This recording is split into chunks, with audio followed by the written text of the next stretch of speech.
What's going down, beautiful people? Welcome back to another interview right here on Cassius Morris Official. Real quick before hopping into today's show, a reminder to hit that subscribe button down below with the notification bell so you don't miss any videos coming from my channel. Another great way to support the free content I'm putting up every single day is to hit the like button, drop a comment down below, and if you want to support the channel, make sure to hit that join button down below to become a channel member, to unlock exclusive perks and exclusive videos that only channel members are going to be able to watch. Today on the channel, we have an interview with the infamous Carlos Mencia. Carlos joined me to speak on basically his entire career on today's episode. It was a very interesting conversation. So without further ado, let's hear from the man himself, Carlos Mencia. How you feeling, man? You know what, man? I'm feeling really good, man. Really good. It's been an interesting ride, an interesting life. I think doing therapy does something to the way you look at your life from a timing perspective, because it makes you go back and go forward. So you kind of look at your life as I do anyway, as compartments, as pieces in time, as opposed to just like one fluid thing, which is, so before therapy, it was like a long thing. Now it's moments where I can remember, like, I was sad during this period. I was happy during this period. I was in love during this period. I was, pissed during this period. Yeah. And then it kind of I put it together after, and then it kind of gets a line. So it's been an interesting ride. So you've been on a sort of self-discovery sort of tip lately, it sounds like. I had to because the attitude that I had as a young man coming out of the hood and becoming the person that I am, you have to go through that. You have to go through serious growth periods, or you end up getting arrested, at the age of 40 or 50, at the Grammys, because you did something really stupid that you shouldn't have done. Because once you start having success, real success, that attitude that you have when you're poor, you kind of have to get rid of it. You really do. But It's hard because it's what helps you get out of the hood, right? For sure. That attitude of like, yeah, you ain't gonna mess with me, you ain't gonna do anything to me, you're not gonna mess with my life.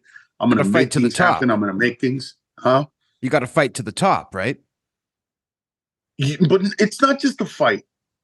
Here's the problem. If somebody who's got parents that are born middle class, grew up middle class, has a little bit, you know what I mean? Yeah. The wealthier you are, the easier it is to say, oh, money. You know what I mean? Poor people never say, oh, dude, you don't want to get rich, man. More money, more problems. You know who says that? People with money say that. Right. And that's the thing. That the attitude that I had as a kid, which was, don't mess with me. If we fight, it's to the death. If you do fight me, kill me, or I'm going to come back and kill you and your family, that kind of thing. And I know that sounds harsh, but when you grow up in the projects, if you have that attitude, most of the time, nobody will mess with you.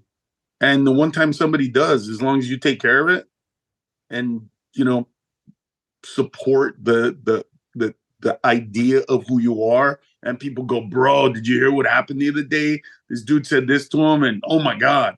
And then that story goes out and everybody leaves you alone. That attitude is good when you're growing up in the projects, in the jungle. It's not when you're in a meeting with NBC and they're thinking of giving you, $15 to $22 million. They don't expect you to have an attitude like that. They expect you to be grateful and come in there with, with what they see as humility. But when you grow up poor, it's hard to see that, because when everybody says to you, hey, you're just lucky that you got this opportunity. You should be grateful you got this opportunity. We could give this opportunity to anybody, but we're giving it to you.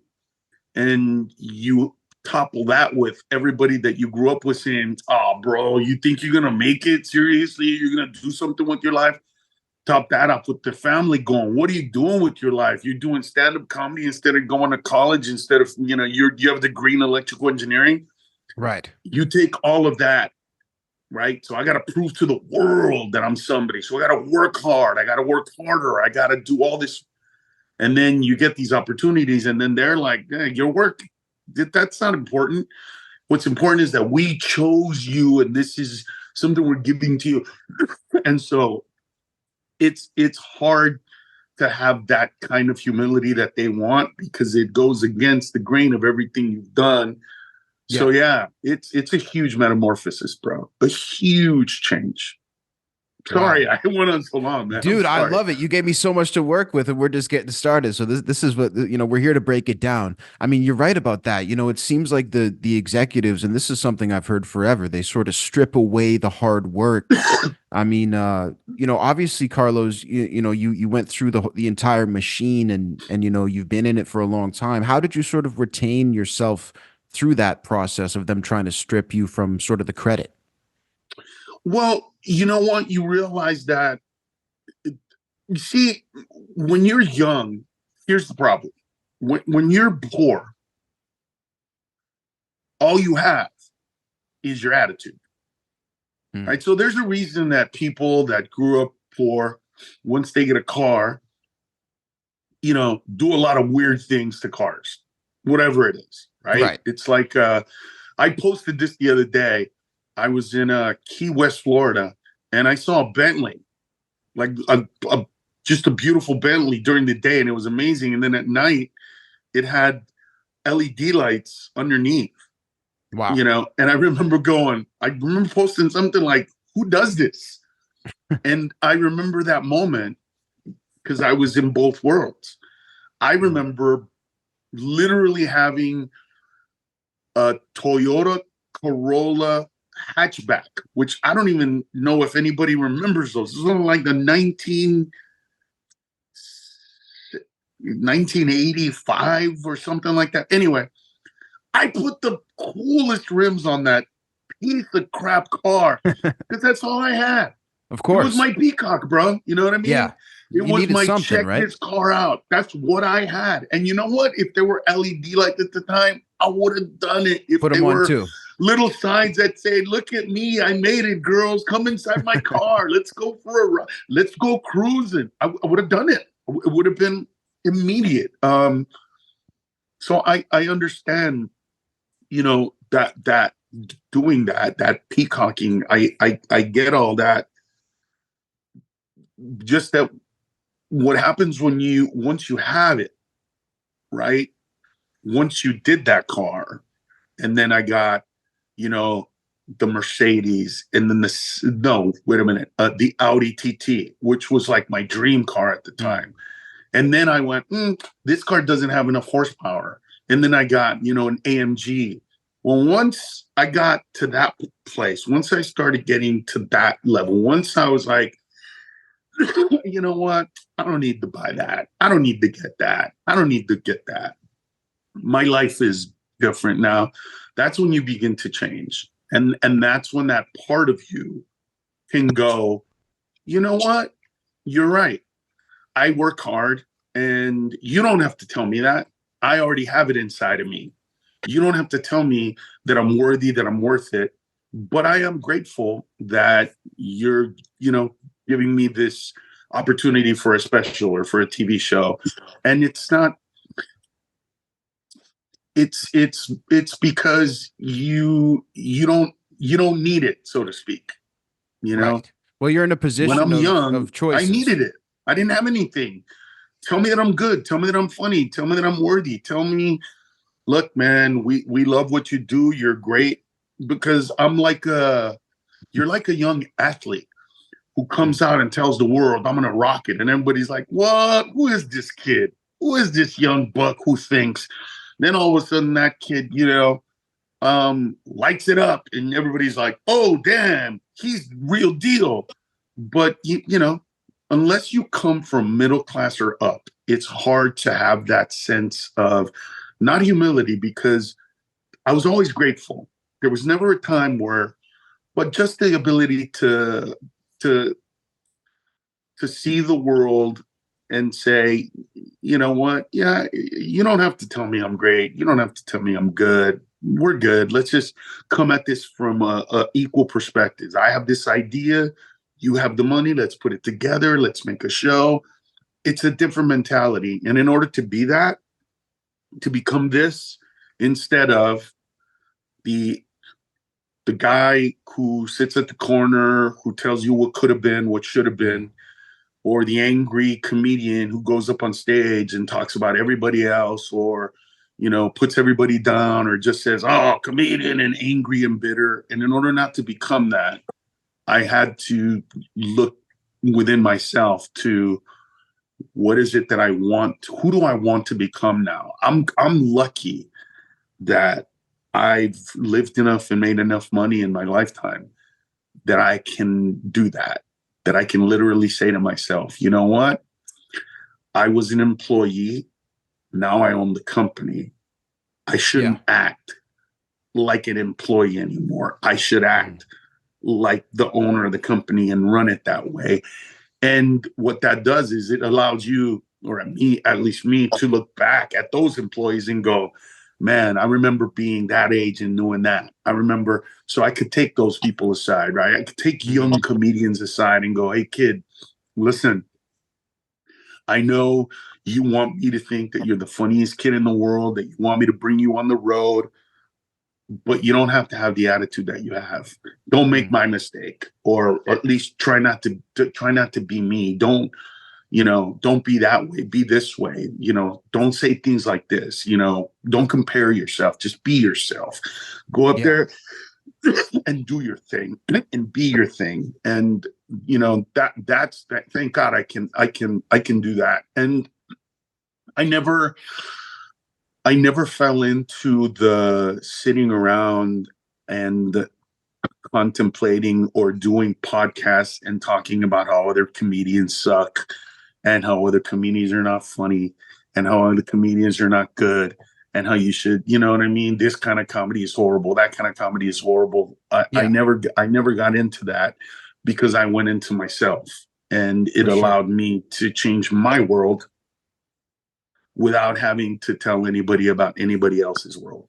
And that's something that I'm really, really proud of and grateful for, because could have been bad. I could have had a lot of feuds, could have had a lot of fights, could have had a lot of people that I hated. It could have been it would have taken me to a really, really dark place, because there would probably, in a lot of people, I would have wanted to get revenge on, or feel like they did something to me that I should get even for. But none of that stuff happened. So, thank God. Well, I think, even for the feuds that you've had, regardless of what people want to say about them, I do think that most people agree that the way you handled them was pretty exceptional. You know what I mean? And that's been discussed as well.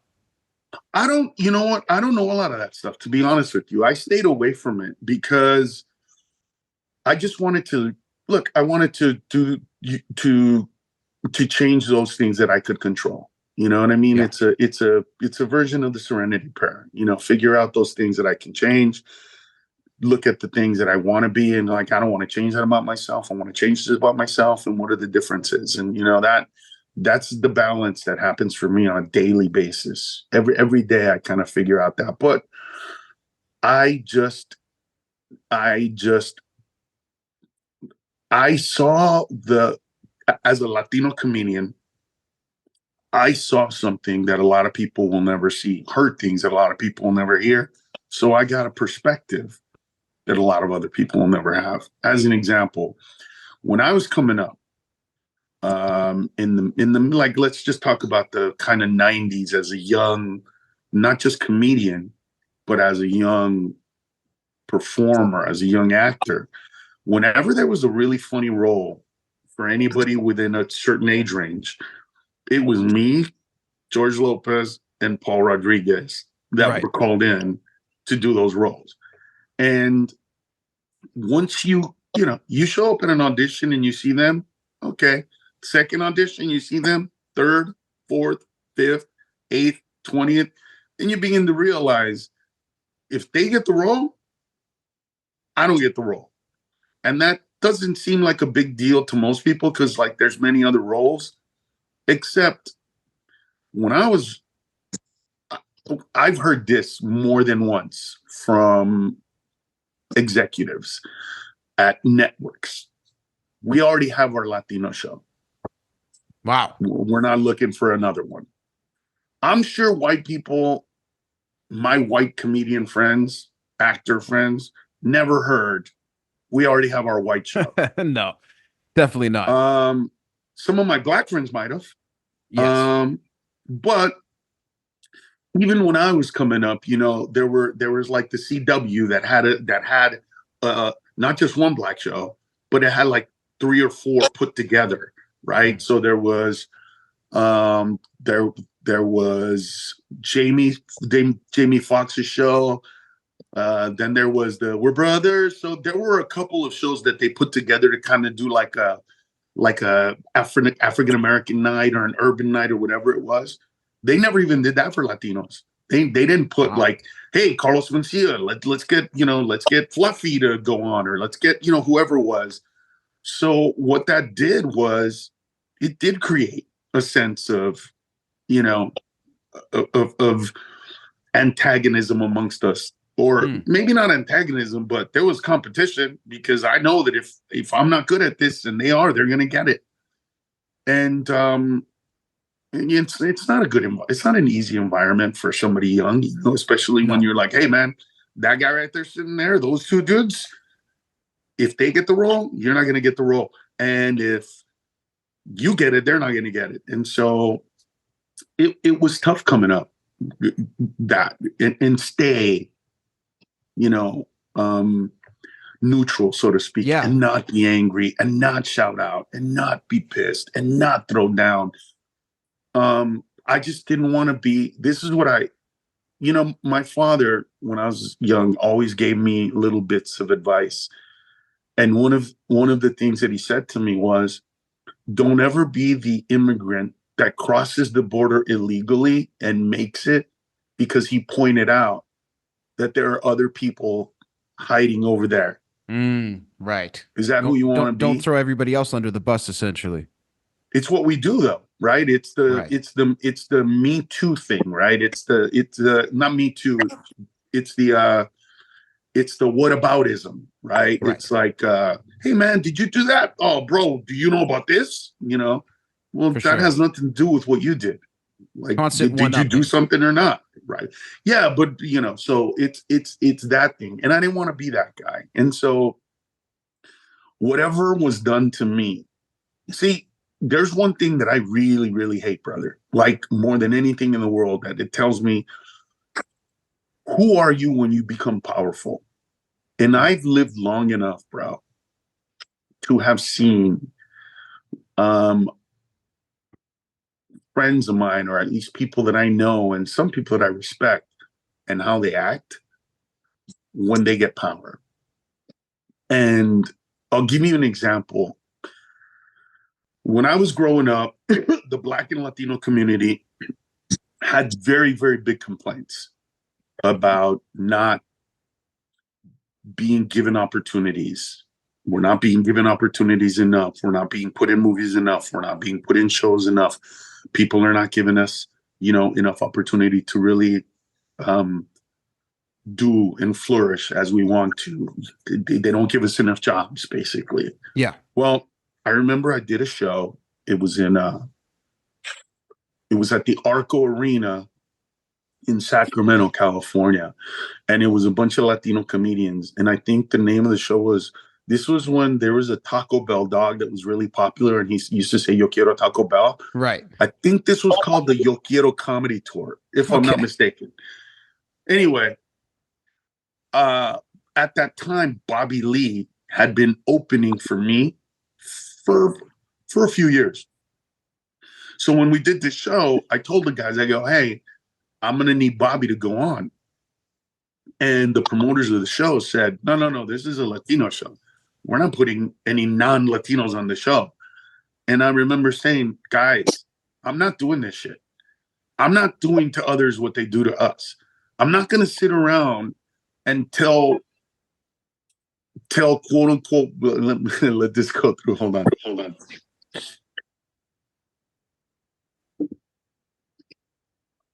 There it is. I'm not going to sit around and tell white people, hey, you should include me in your shit. And then when I have the opportunity to do it, I don't include anybody else. And I kind of maybe could have understood if Bobby was a white guy and they were like, dude, white people don't put us in their shit. Why are we doing it? I could understand that argument. But that's not what we were doing. Right. We were stepping down. We were a larger population with the power at that moment, telling an Asian kid, yeah, you're not one of us. You can't go on. And I said, guys, if he doesn't go on, I'm not going on. For sure. It just Period. it didn't feel right, you know? Did not feel right to me. And, you know, so he went on. And I'm proud of that moment, personally. But I wish that I was me today, because I would have said it to them in a different way as opposed to how I said it. I was angry. I was like, what is wrong with you? I was throwing out words, you know, and I think I created some enemies that day, when that day could have been a day for growth for all of us. But at the end of the day, I did the right thing. I did not do what quote unquote my oppressors did. I did what should be done. And you know, that sometimes when I look back, that to me is one of the biggest issues I have. You know, who are you when you have the power to be whoever you are? Are you going to be, you know, the people that you complain about, or are you going to be better? And so I try to be better. Try to be better. No, I mean, that's a huge one, man. And you know what? It's interesting too to see the relationship with Bobby Lee, you know, you being there for him, you know, in a moment where you could, and then obviously him being there for you, you know, even until now. I mean, you Yeah, know, what are your thoughts on seeing a guy like him, you know, come up to, you know, the level that he's at now? I want it bigger. I want it, you know, he'll tell you, if you ever interview him, he'll tell you this. He might not remember where, but we were at a Denny's in Tucson. I'll never forget it. And I said to him, dude, my goal, and I was sitting around Jesse Pangilinan, Steve Trevino, Christella.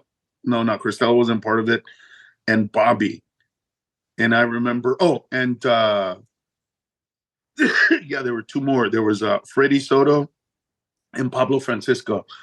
Okay. And I was sitting around telling these guys, look, my job is to help you be as funny as you can, and your job is to be better than me. And of all those performers, Bobby was the one that went, I could never be better than you. And I said, what is wrong with you, dude? He goes, dude, look at who you are. I said, no, it's not even about if you could or can't. That's what you're supposed to try to do. Out of respect for me, as a mentor. If I choose you, that's because I'm choosing you amongst hundreds of comedians I've seen. Yeah. Try to be better than me, even if you're not. That's what you're supposed to try to do. Michael Jordan wasn't supposed to try to be Dr. J. He was going to be better than Dr. J. Yeah. And, you know, LeBron didn't want to be, he wanted to be better. And Kobe wanted to be better. I mean, did they or didn't they? That's an argument for people to have, whatever. For the ages, that's right? a podcast. That's a TV show. That's an argument, whatever. You know what I'm saying? Yeah. But try.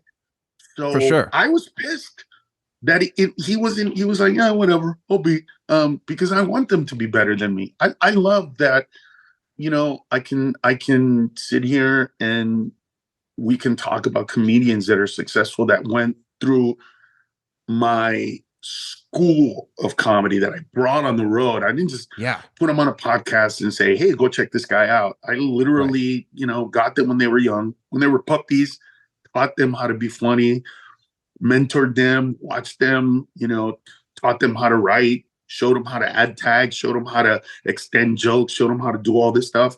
And then to see them, you know, flourish. Oh man, it's the best. It's the best thing in the world. No, for sure. I mean, you know, speaking of young comedians who are blowing up and sort of doing a similar thing. I was curious on your thoughts on the reaction to Matt Rife that's been going on lately. Obviously a big name and somebody who, for some reason, seems to be creating controversy. And I was just, I was wondering if you knew why, because I can't seem to wrap my mind around it. Well, what's interesting is it's hard to see things that are not in your lens, so to speak. So there's two different views of this for me. One of them is, look, the joke that he's getting a lot of crap for is a joke. It's a version of this joke. What do you say to a woman that has two black eyes?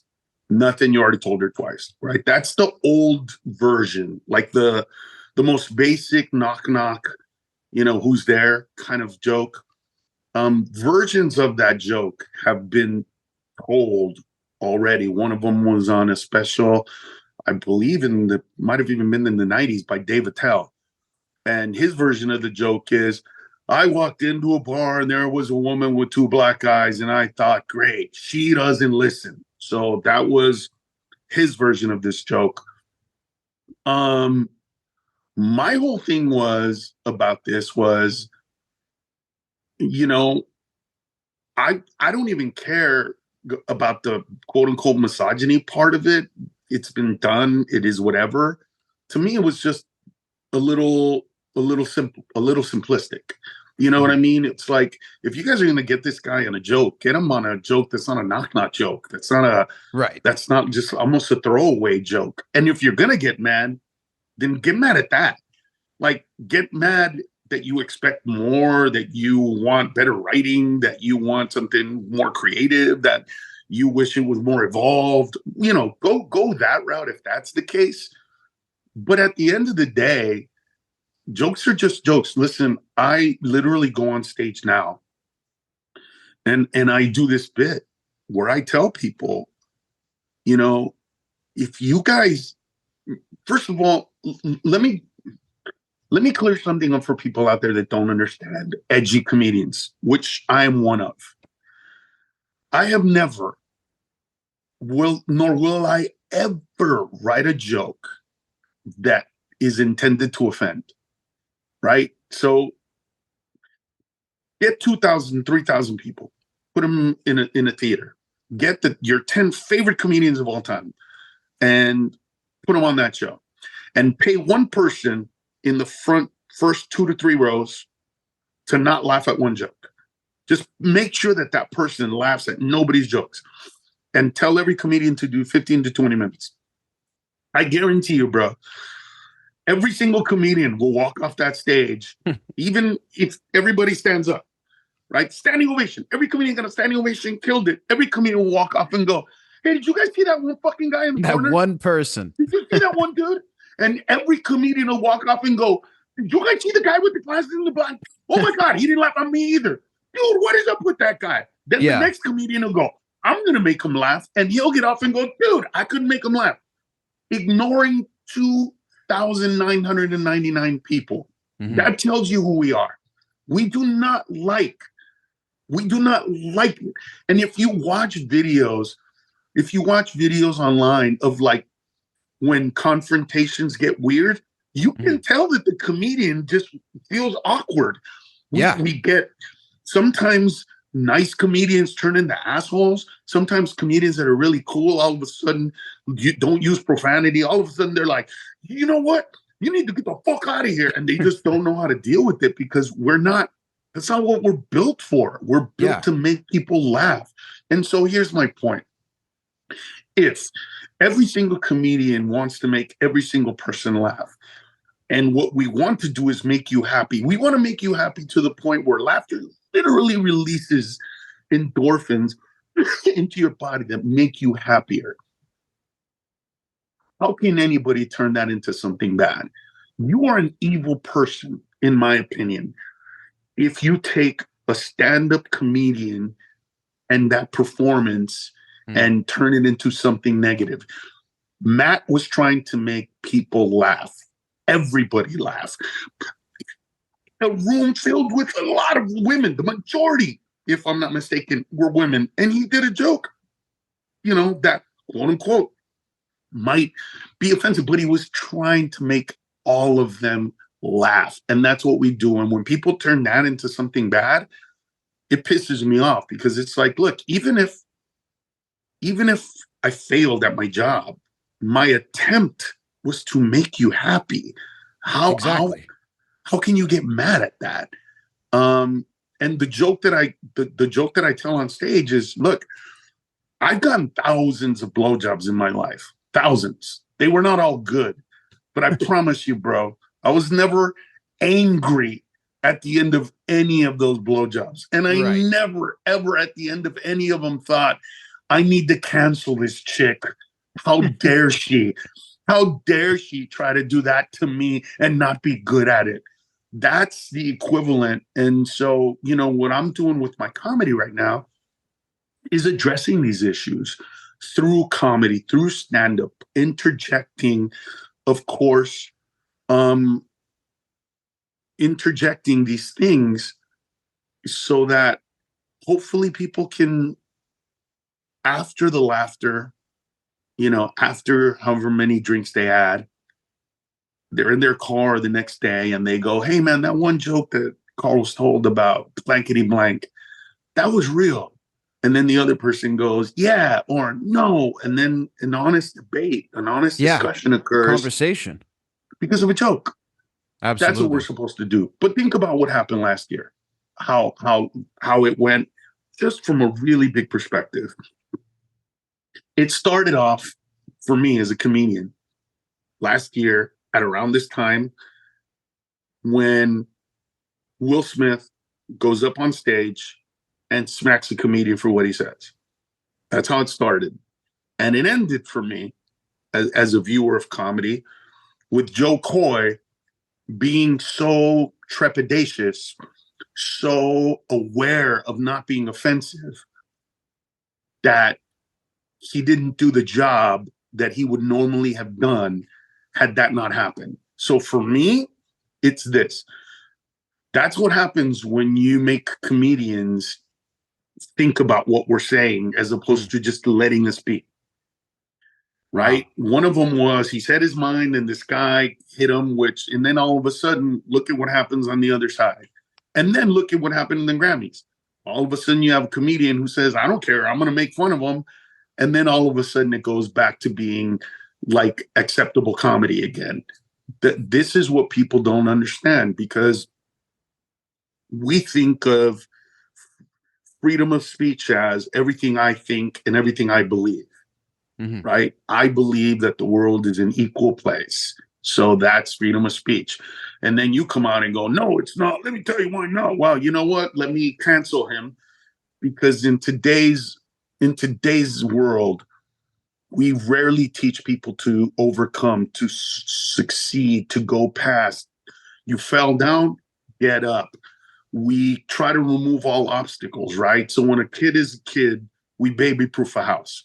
We make sure that every single thing that might hurt them is gone, thereby losing some of the lessons of, like, don't put your finger in there. Don't touch that thing. Don't jump off that thing. Learning from experience, right? By hurting yourself, by dealing, because, look, I can sit here, if you were a stand-up comedian that I knew and I was like, I've seen you perform, I could sit there and tell you every single thing to do to make your act funnier. You're not going to be able to do it at first. Part of it is going to be resistance. Part of it, you're going to be like, no way that works.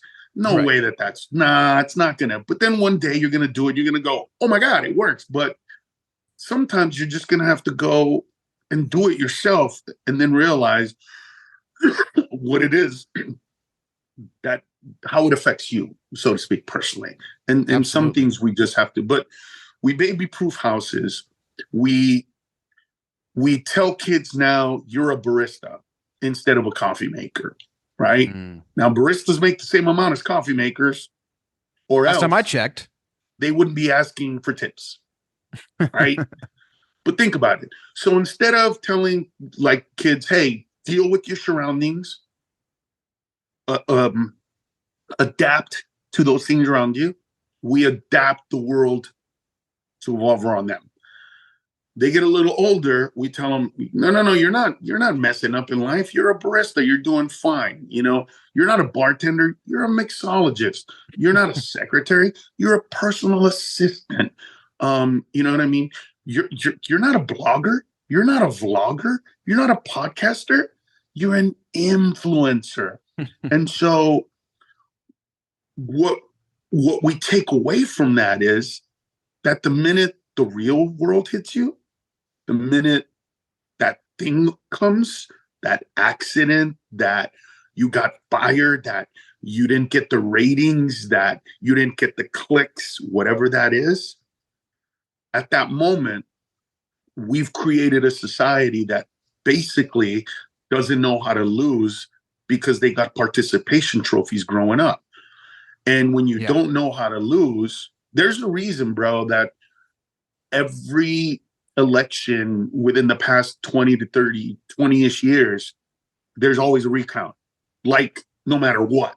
And whoever's president is illegitimate.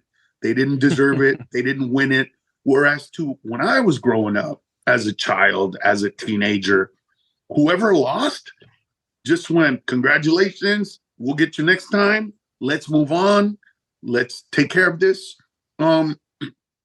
We didn't live in this world. And so what I try to do is point it out to other people so that they can see, like, look, this is what's happening. But when you confront people with truths today, instead of saying, oh, well, he has the right to say it, or he has the right to believe that, or Matt Rife has freedom of speech in a country that sends its troops to die in Afghanistan, in Iraq, in other countries, to literally die for that freedom of speech.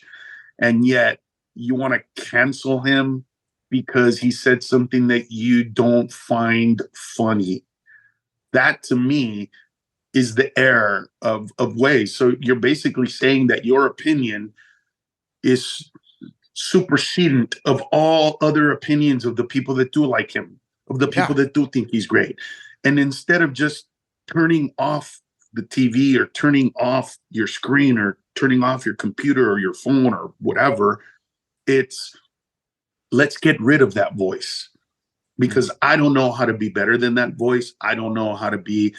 It's always like, because when people hate, there's always a somebody underneath that. So it's not just, oh man, Matt Rife, blah, blah, blah, blah, blah. It's this. It's Matt Rife. Let me tell you something about. There's a kid named Jacob Jeffrey, and that kid is amazing, but nobody knows who the fuck he is. Exactly. Because Matt Rife is out there showing his body, and like, that's what, you know what I mean? It's because Matt took something from them. Carlos took something. Oh, that could have got that job if it wasn't for. But that all goes back to, again, not taking responsibility. You see, when a kid is told, don't put your finger, in that socket, right? Now, no kid is going to die from putting their finger in a socket. 120 current won't kill you. And if you have a house, that means you have circuit breakers. The minute that thing happens, it'll pop up. You'll just get a real big shock. But getting that shock teaches you some things as a kid. Number one, don't do it. But number two, I think I'm going to start trusting my dad. Right. I think I'm going to start trusting my mom. He might know a thing or two, right? Right. Whereas to today, we have no respect for our parents. And our parents, or older people, are Google before Google was invented. Yes, we're human beings and we're limited by our intellect and our ability to process information. The algorithms are slower. Everything is slower. Nonetheless, that experience is real. That experience is from actual life, and it's life experience. And we don't respect it. And so we don't even listen, right, to what those people are telling us. And yet we'll go see some stupid hack of some TikToker, that, oh, let me tell you something, even though your parents are like, listen, I'm telling you, I've been there. Your friends are like, dude, but you don't listen because there's this whole don't listen to authority, don't listen to those people. And so we're in a weird time where I think comedians are more necessary than ever because we're the ones that are gonna make you laugh at the craziness that's out there. I mean, think of all the comedians that did all the anti-Trump jokes that made those anti-Trumpers laugh just enough that they didn't do something physically stupid. Right. It was just the right level of being able to break through, Yeah, just the, you know what I mean? Just the level of like, oh shit. Yeah. Wow, that's funny. Okay. And then instead of being angry at that thing, they kind of like, well, that is funny. Exactly. We need that. For huge. Right. Just imagine what would happen if Trump did win this next election again. And we had all that craziness going on without us comedians, on a nightly basis doing the jokes or putting them here, putting them there, putting them on social media, putting them on, online, on TV shows, on the late night shows. Without that little bit of laughter, something really bad would happen. And we saw a beginning of it on the 6th. We saw what can happen. And yet, if there was a comedian on the stage on the 6th at that show that ended it, who was funny and just wanted to, bring the crowd back, the 6th wouldn't have happened. They all would have sat there. They all would have laughed. They all would have been like, those people are crazy. But it wouldn't have ended with anything physical. It would have ended up with a mental, like, can you believe that? They're so stupid. He was amazing. He was great. And what he said was awesome. But it wouldn't have been, we can't accept the result. We need our participation trophy. Let's go get it. Right? That's all coming from, in my opinion, all the stuff that I'm telling that I just talked about. That we don't teach our children to fail. We don't teach them to deal with life. We don't teach them, hey, that's the way it is. I have 11 sisters and 6 brothers, so I was forced to deal with people that I love, but I don't like. That's tough, because at least when you don't know somebody, you don't like them, you don't have to spend time with them. When you love somebody, but you don't like them, you just learn to accept them. Yeah. Like, you know what I mean? When my brother Joseph comes around, I just learned to accept, like if he and I were going to have dinner, I'd say to you, hey man, my brother's great. He's going to tell you some stupid, inappropriate jokes. And at the end of the meal, he's going to fart and laugh and say that in some countries, if you don't fart, it's you're putting down the chef. And we're all going to laugh, and it's going to go too far, and then you're going to get mad, and you're going to understand. And then you'd say, come on, it's not that bad. And be like, you'll see. And then, it'll happen. But that being said, that's my brother. And whenever he's needed my help, I've helped him. Whenever, I could do anything for him, I have, and I would. I love him. I love him to death. But I don't like the guy. And it teaches me, it taught me to be aware of my surroundings. So part of what makes me really good as a comedian is I can feel that. I can feel the room where 90% of the audience loves me and 10% is skeptical. I can feel that 10%. I can feel the 3%. I can feel a 2%. Yeah. I can feel 2 people. I think the difference is today, because of everything that I've been through as a man, as a comedian, as a performer, I can say to myself, you know what? Let me tell one joke and look at their face and see where they're at. Oh yeah, you know what? I can get that person. And then I'll talk to them and incorporate them into a joke. And then all of a sudden they're fine. Sometimes I look and go, you know what? That person's in a different world. he's fighting with his wife or something's happening that I cannot. And if I open my mouth and go into it, it's not going to be funny. It's not going to be fun. Let me just let him be. Let me just let this person be. And let me take care of all these other people. Yeah. And that's it. Like that, bro. And I won't think about that person unless they wait in line to take pictures after. Then I will. Because I'll know that they want to say, and they'll be like, hey man, are you okay? Like, I saw you on your phone. You looked like something was going on. Was something going bothering on? You, you know? Yeah. And most of the time they're like, oh no, it was the babysitter. We told her we were gonna get home at 12, but we want to like still hang out. Are you going like to a bar and having a drink? I'm like, no, we're just hanging out here. Why? Yeah, come and hang out at the bar. That's what it was. I was just trying to get my babysitter, and she couldn't, but she can now, so we're good. It was like, oh, okay. Yeah. There you go. Yeah, but you know what's funny is what I was talking about earlier. That moment when I was a kid, it wouldn't have went that way. You know what I'm saying? Yeah. Because that moment when I was younger, it would have been like, oh, I could make this motherfucker laugh. Oh, right. I'm gonna make this dude laugh. Oh, no. You cannot come to my show. You know, it takes time and mistakes, right? That I've made on stage of saying, hey man, what's wrong with you? Yeah. Why do you look like that? And they're like, oh, I'm sorry, my dad just died. Oh, right. Shit, fuck. Okay, god damn. Because now you see there's somebody behind that, like you said. Right, but think about that. And they came to me, to my show, so that I could make them forget. And instead, I got mad at them. Like, Jesus That's Christ. True. Right, so like those things, right?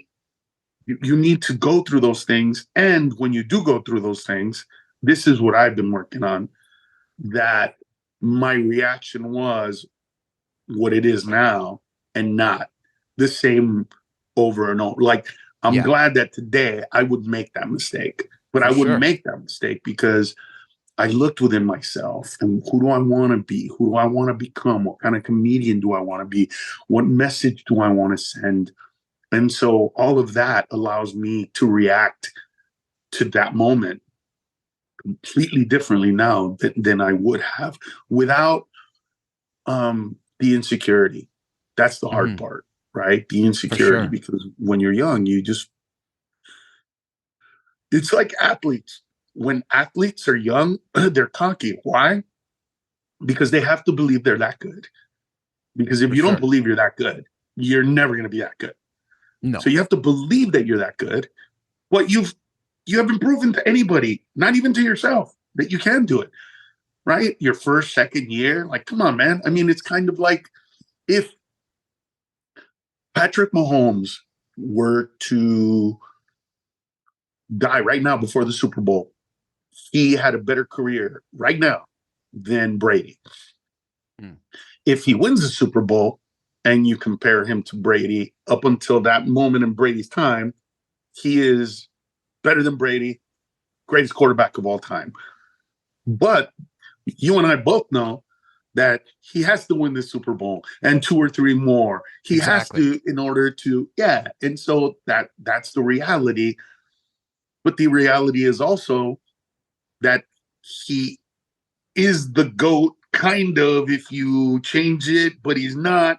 And so those are like, those are the things that he's dealing with. That's on his level of it. But we all deal with it in some way, shape, or form, right? We all have a job, and oh my God, I was supposed to get, the promotion, and I didn't get the promotion, and they got the promotion, and what was wrong? And we've all been passed up. We've all been fucked over. We all feel like we didn't get what we deserved at times. That's normal. It's how we're reacting to it that changed. It used to be me, except for some minorities.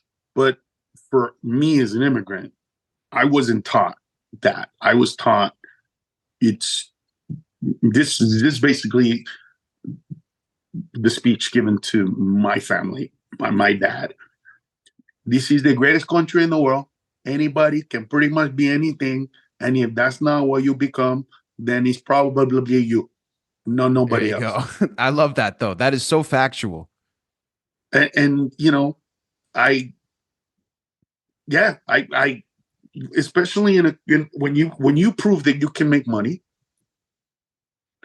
you know, it's kind of like when you started, all right, oh, you're going to do this, you're going to do that. And then all of a sudden you start getting clicks, and all of a sudden you start getting downloads. And all of a sudden, hey, man, can you hold this mug while you do your show? Because Right. you know what? And you were like, wait, didn't I talk to you like a year ago when my thing was not that good and you didn't want to hang out? And oh, no, man, it was different. You know, everything changes. And so what you have to work on, or what your growth part of your process is, what do you do to those people? How do you react to those people? Are you mad at them? Do you tell them go fuck off? Do you say, hey man, I gave you a chance? Or do you say, hey, you know what, now you see it, yeah, come on, let's try to do something together? That's all up to you on who you want to be, you know. That had been my biggest thing, you know. I didn't when I was 10 years old, my brother gave me a book. It's called The Count of Monte Cristo, by Edward Dumas. They do a joke about it, I think, in what was the movie with Tim Robbins? Oh yeah, where he escapes anywhere. He says, "This is a book by Thomas Dumbass." Anyway, that's the book. Okay. Long story short, the book is a guy gets betrayed by three people, thrown in jail, hard life, deals with it, gets out of jail, becomes a uber millionaire, and gains vengeance on the three people that did him wrong. Mm-hmm. He finds out that the woman that he was in love with got married and has a kid with some other dude. Anyway, finds out that that kid is his and she still loves him. And at the end of the book, she says to him, "You're the richest dude in the world. Let's be happy. This is your son. I love you. You have money. Let's move on. Let's just go." And he says, I can't. I just got to get revenge on this one more guy. Just this one person. Just that. And he does. And basically, she leaves him and says, "You are no longer Edmundo Dantes," which is his real name. "You truly are the Count of Monte Cristo," which meant to her, you changed. You're not the man that I fell in love with. The man that I fell in love with would choose love. I was pissed. I was 10 years old, just going, why would you give me this book? This is so horrible. Even back then, you're like, this is messed up. Of course I was. I was like, let the man get his revenge for, it's just one. You can't wait. He got raped in jail. He got beat in jail. He's got scars from the whips in jail. Let the man have his revenge. He's got a bone to pick, like, for real. I now understand the book. Absolutely. And I understand that hatred, negativity, vengeance, it kills you because you live in that world.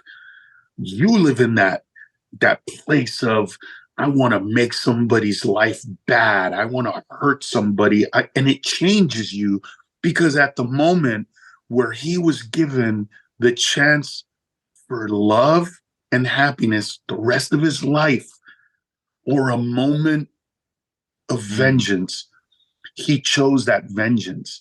And now I realize that my journey was to become Edmond Dantes, so that when a moment came about and said, hey, Carlos, you can choose love or vengeance. Mm-hmm. You could choose love or hate. You could choose happiness or anger. What are you going to choose?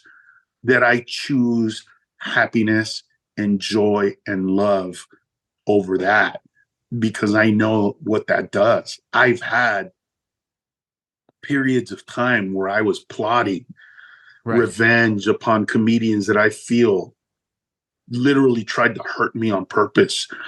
And I remember that those times, bro, were dark. They were dark. They were filled with really horrible thoughts. And I would tell you what those thoughts are, but it's hard because I was broke, bro. I grew up in the projects. Right. I've held people in my hands while they die. So dark for me is very dark. it's too dark, bro. Yeah. And thank God that I wanted to shy away from that. But yeah, those moments. So now I read the book every once in a while again, and it's different. I now feel sorry for him. I now wish that he had stayed. And then they remade the movie. Okay. With Jim Caviezel. Okay. And they changed the ending. And the ending is the real end, like not the real ending, but the opposite, basically. He chose the positive actually, side. in the remake, yeah, he basically says, you know what? I don't want to fight. I don't want to fight. I found out that he's my son and she loves me. You know what? I'm good. I'm happy. And then the other guy pushed in and he had to kill him anyway. But it ended in a way that I was like, oh yeah. That's a pretty cool creative direction with it. Cool ending too. I mean, I don't know that I feel great about it in the sense that I do. See, this is one of those moments that I was telling you about, right? If somebody watched the Jim Caviezel version of that movie, it ends great. Yeah. Right? No harm, no foul. Problem is, you also didn't learn anything, right? From the original. The original, it was trying to teach you something. This one, they trying hand to it to teach you, you that basically. revenge will literally kill you, will literally take you to a horrible place. Yeah. And if that lesson gets lost, then, you know what I mean? Maybe it should go back. Maybe they should do it the other way. Are we baby proofing, stories now so that they end so happy that we don't understand? I mean, think about the country we live in, bro. We live in the greatest country in the world, the most comfortable country in the world, the most obese country in the world, and per capita, we have more money. And yet, if you and I right now were to turn on the TV and just listen to all the stuff people are saying online, on television about it, you would think that we live in the worst country in the world. For sure. That nothing works, that everything's broken, that nobody gets along, that everybody's fighting, that we're about to have a civil war. And that's nowhere near the truth. Exactly. But it's also what we do to get people to that place, you know what I mean, where they make emotional decisions instead of rational, intelligent decisions. And you talk to people, so you know more than anybody the difference, because I talk about this on stage, which is America today is not about truths. It's about feelings. Oh, yeah. And when people say, well, I felt offended, it's almost like they're saying it's offensive because I felt it. And it's almost like, dude, what you feel is not, it's not always rational. It's irrelevant too, And yeah, you're 100% right. And it's irrelevant. But people don't want to hear that because they want to believe. Look, this is why conspiracy theories have blown up in the past, ever since we went into lockdown, because people go online. Look, it's very easy to blame others for whatever's going on in your life, right? Hey man, why are you this kind of person? My mom, my dad, my sister, my brother, I grew up in the project. I grew up rich. I grew up it's really hard for most of us to look within and say, hey man, I did this, right? I did that. You discover this in comedy. So if you just think about comedians and how we tell stories, there's two very, very distinct type of storytelling in comedy. One of them is when you hear a universalization of a moment. And it's when you go like this, when you say as a comedian, when you're driving and then there's a yellow light and you're like, oh my God, I'm going to make it. But then you realize the asshole in front of you doesn't feel the same way. And you do this and you do that. Well, what that is basically trying to say to everybody, hey, look, we all do this, right? Yeah. We all feel this way, right? We all do this. Then there's the comedians who go, I was in a car the other day and I saw a yellow light And I thought, you know what, I can make it. And the dick in front of me put his brakes. And so that type of telling is, in my opinion, a, the version that allows you to laugh at me or with me. Right. When I say, you know how when you have to get on board, right? And go, yeah, I do, or go, but I don't know, I'm not like that. Right. Whereas if I just tell you the story and how I did it and what I did, then you're able to go, oh my God, that happened to me one time, or go, what is wrong with this guy? He's stuck at a yellow light, like he's gonna kill somebody. Right. Whatever that is, I choose to do the I versions of those jokes because I want you to be able to laugh with me or at me. It doesn't matter to me which one. It's not an ego thing. I'm here to make you laugh. I'm not here to make you or myself think that I'm like you and you're like me in every way, shape, or form. That's not how it works. But that's an insecurity that, and then that's just the way I see it. I'm sure, comedians that do it the other way, they see it differently than I do. But what I'm trying to do is tell you a truth, my truth, and not involve you in it, not involve you in what my truth is. If it's your truth too, that's awesome. If it's not, then laugh at me or laugh at the moment. You got to see it through the mind of Mencia. Exactly. Whatever that is, man. So yeah, it's complex, bro. What we do at its core is complex. We're changing the world. Think about philosophers who used to talk about humanity way back in the day, starting with Socrates, Aristotle, and Plato. Today, those people, from an emotional standpoint, with the introspection into life, are Chris Rock, are Carlos Mencia, are these comedians that are really like going, hey, look, you know what I mean? The Bill Maher's of the world that show the world through comedy what that other stuff is. And we're more relevant than ever, bro. But we also got lazy. And, some of the stuff that's coming upon us, we deserved it. I have a friend, I have an acquaintance who had a joke. And the punchline of the joke was if I found out my son was gay, I'd go in his room in the morning and stab him in the neck. Now, some people would get offended. The LGBT community might be like, hey, blah, blah, blah. I don't care about any of that. It's a lazy joke. There's no creativeness to it. Like, what do you mean? Tell me that you would put wings on them and throw them off a roof and say, if you're a fairy fly, like, give me and tell me why. Like, why are you this homophobic? What did your dad do to you? What did your mom do to you? Like, give me something right beyond that. And I believe that a lot of jokes got lazy like that. And were easy to kind of go, well, look at this stupid joke. That doesn't even sound like a joke. So I believe that some of what we're getting, we should be getting because we're better than that. And if this is what's going to make us kind of go, shit, I got to be better, then I'm okay with it. Because we do have to at least make a good attempt at writing a punchline. You can't just make statements.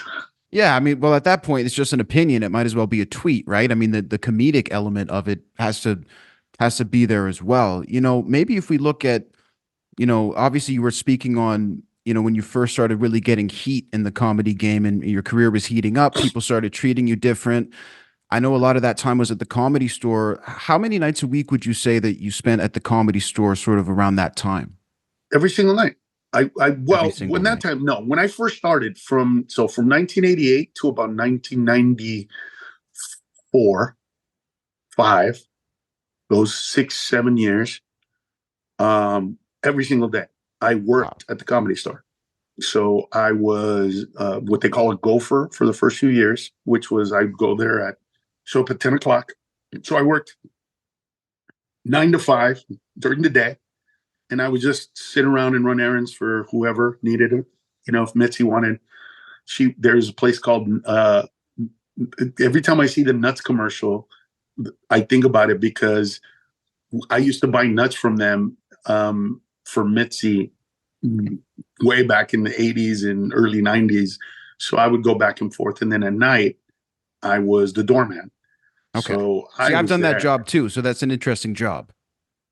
Love that job. Love that job because what it did for me, it it was good and bad. And here's why it was. I'll tell you why it was good first. It was good because I got to see all these great comedians. And, you know, not everybody can be amazing in an hour. Not everybody has that ability. But there are a lot of cats that can be funny for 10, 15 minutes and can teach you because they all tell jokes differently. They all have different mannerisms, different gimmicks, different tricks, different, like every comedian that makes fun of stupid people, like has a stupid people thing. We all have a stupid person voice. Like if you think about every comedian that Yeah. that, right? Like Brian Regan's is like, oh my God. Mine's like, wait a minute. Like we all have the way we talk when we make fun of that idiot. Well, the awesome thing is I got to learn from a guy like Charles Kozart. People might not even know who he is. What I learned from him, stay in character. Once you commit to a character in a joke, keep that all the way until the joke is over. Never bail on it, no matter what. It learn and make it shorter, whatever, but don't just. What did I learn from Steve Greenlee? How to manipulate the microphone that when you put it really close, you can whisper and it's as loud as when it's over here. So a whisper is as loud as a scream. Oh, wow. All of these little tiny things, it just made me so much better. The problem was when I started doing stand-up, I didn't know what stand-up was. I'd never really seen stand-up. Okay. I was not that 16-year-old who was like, wait a minute. I was the kid that discovered stand-up comedy literally months, not years, months before I went on stage.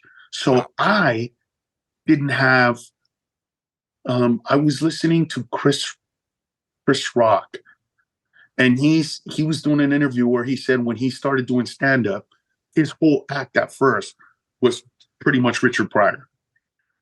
And I've heard other comedians, of kind of that ilk that are like, oh yeah, man, when I first started, I sounded like this comedian, or I sounded like that comedian, or, because that's who I wanted to be.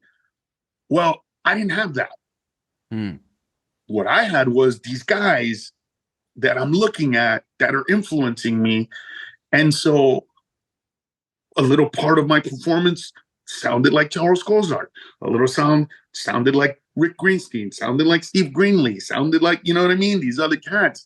The problem is those guys weren't superheroes with albums that were like, whatever, good for you. Good. I'm glad I influenced you. These were guys that were like, hey, dude, I just got off stage and then I saw you and you look, what the fuck? You did a joke like, it sounds like me. And I'm like, yeah, because you influenced me. And I was like, oh shit, but it wasn't like you, it just sounded like you. And yeah, well, you can't be like me. It's like, oh shit, but I'm not trying. I'm just fuck. So it got me in trouble because I was doing what I was supposed to do. I just wasn't doing it with the right person. You're supposed to do it with somebody who's so above it all that they don't care that you're acting like them. Not like a guy that if you go on after and you have a little bit of charisma and all of a sudden you joke that looks like them or sounds like them and it gets a laugh. They're like, dude, you can't do that shit.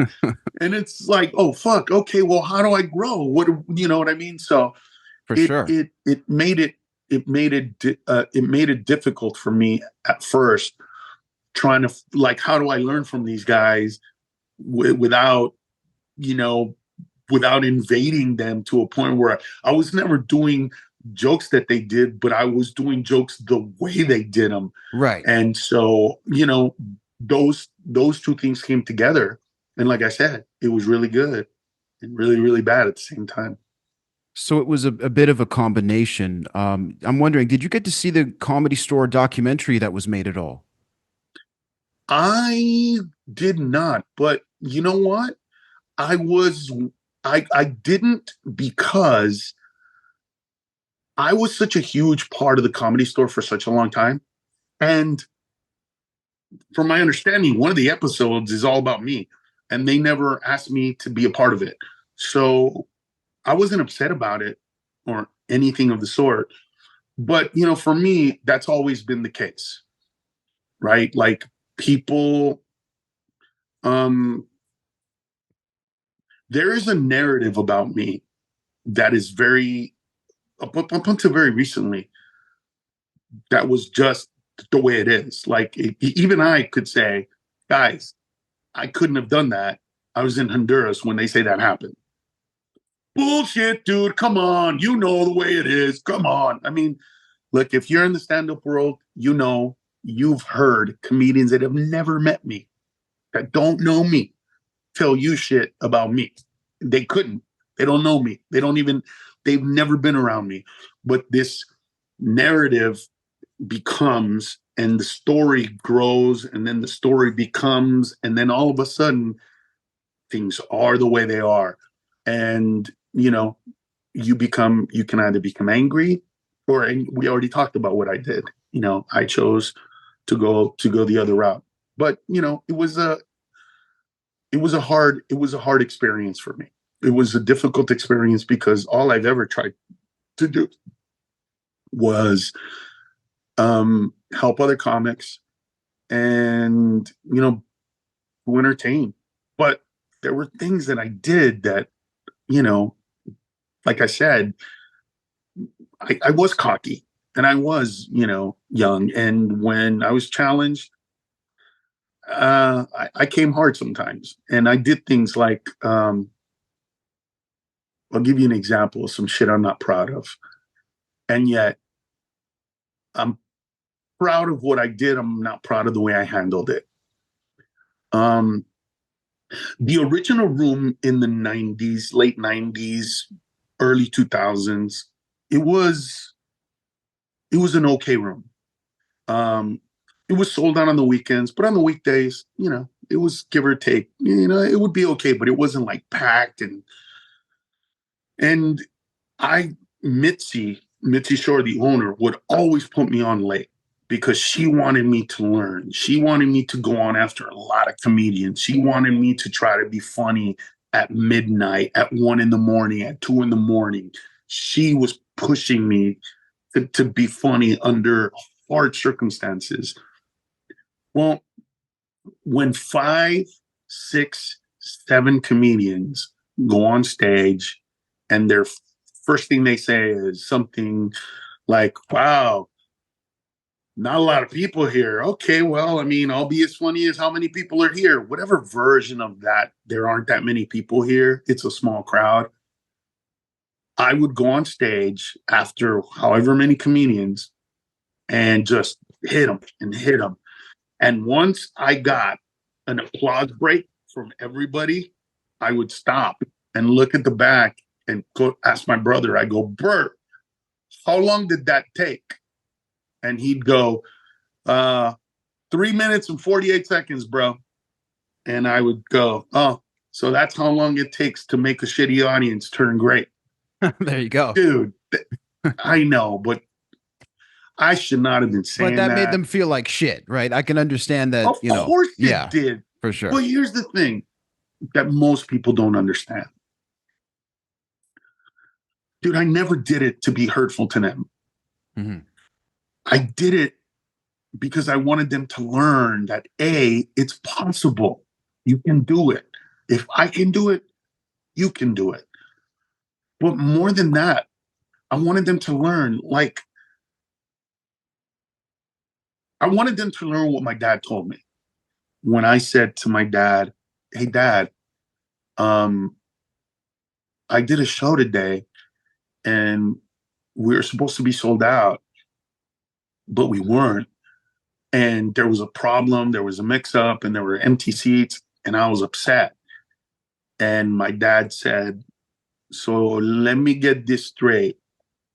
People paid to see you perform, and they came to a show, and they sat down, and they waited for you to tell them jokes, and there were empty seats, and you gave more importance to the empty seats than to the people that came to see you perform. Is that what you're saying to me? And I was like, well, fuck, not like that. When you say it like that. Holy shit, you're right. I gave empty seats power over the people that were actually there. And so that's what I wanted these guys to learn. And see, that's why I say that my change was more about not my heart. It was how to omit, not how to emit love, how to give lessons. You know what I'm saying? Like today, if that was the case, I would go up on stage, I would kill it, I would bring them the next comedian, and then I'd go to the back and be like, man, they were kind of a weird crowd. How were they for you guys? And then they would have said, oh man, like, how did you do that? What did you do? And then I would have shared with them the little tricks, the little things that I did to get them back, to put them on. It wasn't just, I didn't just go on stage and go comedy. I went on stage and said, you guys are a small crowd. I come from a big family. Joke, joke, joke. If I was you, joke, joke, joke. If I was me, joke, joke, joke. And it was all about passing lessons too. That's what it seems to be. Like, it seems to be important to you that you seem to pass things on. You know, what about the part of the but I passed them on very, very poorly in the beginning of my career, bro. You know what I mean? Like, so poorly that the message got lost in the translation of it. Instead of, hey, Carlos taught us that Carlos taught us there are no bad crowds. That if they stay, you can make them laugh. That's a great lesson to learn. And he taught us that you can make them laugh even if 3 comedians bombed. You know, instead the lesson was, man, he's a piece of shit that tried to make us look bad. And that was all on me, dude. That was all on me. And you know, that's not easy to look back upon and see with any other lenses than the truth. That shit was hurtful. And I didn't see it that way. But that's because that's how I learned my lessons, right? I didn't learn my lessons growing up by my father being cute and telling. You know, I learned my lessons by my father grabbing me by the back of the head, taking me outside and going, when I tell you to come inside by this time, it's so that you don't end up like that guy right there. And he would take me to go see a bloody dude on a floor, you know, either dead or dying. And that was my lesson. My lesson was truth to your face, hard facts. I don't have time to teach you this lesson 8 times, mijo. I'm not going to tell you 8 times to come inside by 9 o'clock. You better get inside or this is going to happen to you. And that's how I taught lessons. Well, it takes a lot for you to admit that, you know, that it wasn't really taken as well, though. I mean, it takes a lot of perspective for you to look back and admit that. Yeah, but I also didn't realize, look, but no, dude, it's not hard. That's not hard, bro. It really isn't. It's not hard, to be honest, to be real. I think the hard part is when people don't believe you. You know, the hard part is when people don't understand like me. I can tell you with all honesty that I truly was trying to teach a lesson to the other comics. That being said, I was young still. And so those big laughs, they filled me in a way, you know. They made me. When you grow up in the hood, everybody tells you you're not going to make it, right? There are very few people that grew up poor who were told when they joined this business, this industry, oh yeah, you're going to make it. Everybody tells you you're not going to make it.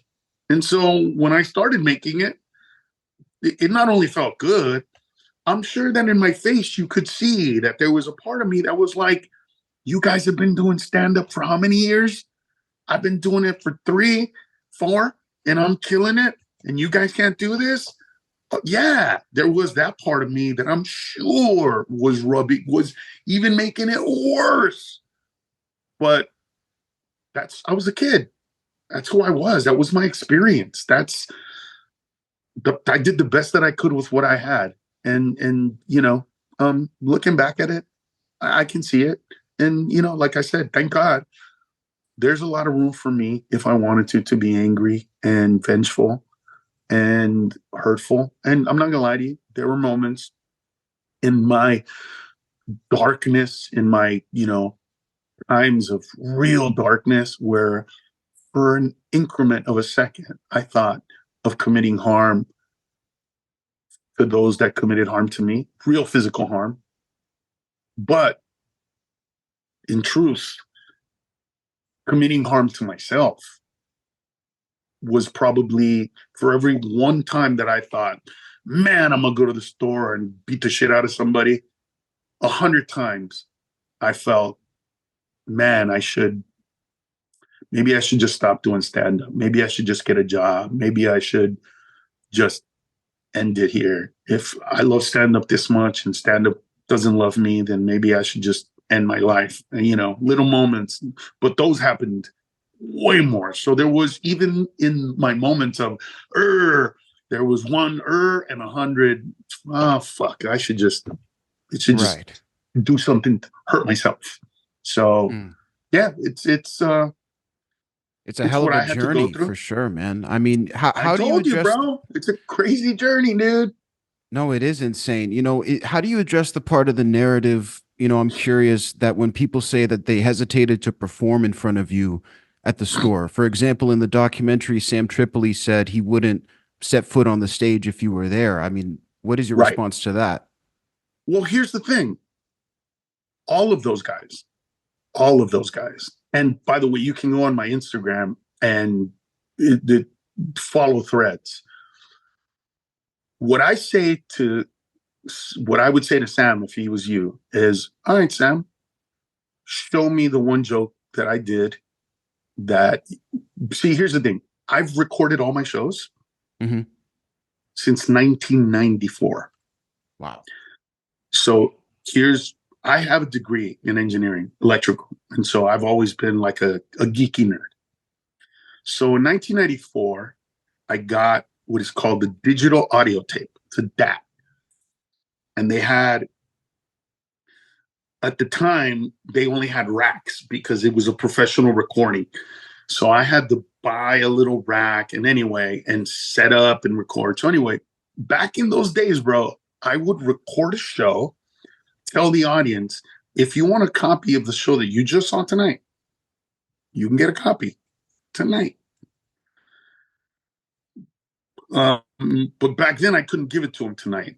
I had to take it to the house manually because there was no digitization process. Right. So I would have to push play and record on a cassette, transfer it to a cassette, then put this cassette on a duplicator, duplicate however many copies of that show that night, and then mail it to them. Then that morphed into CDs, right? Then it morphed into, I would travel with two big towers.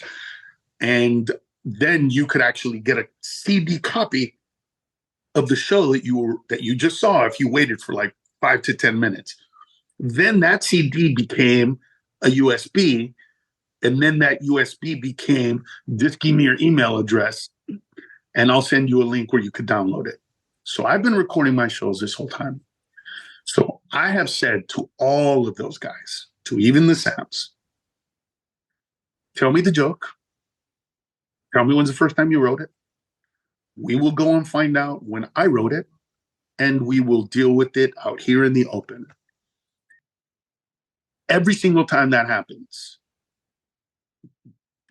nobody ever comes back, except for the wall joke, which about 10 comedians told, which is because it's low-hanging fruit. It's, you're going to kick out the Mexicans, who's going to build the wall. It was just that joke was just an easy joke, right? It was it was a Trump orange orangutan joke. It was, it was just that low hanging fruit. The Cosby joke, I never saw Cosby do it, but I have no explanation on why it's so similar. And if you wish to believe that I stole that joke, then I have nothing to say other than I did speak to him about it. He was very gracious. And so, if you have a problem with it, it is what it is, man. I can only tell you this. Look at my comedy.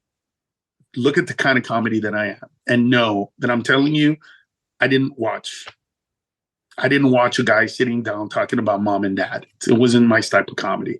You can tell by what I do that I wasn't even aware of stand-up. But anyway, so I tell those guys, bring the joke. And it never happens.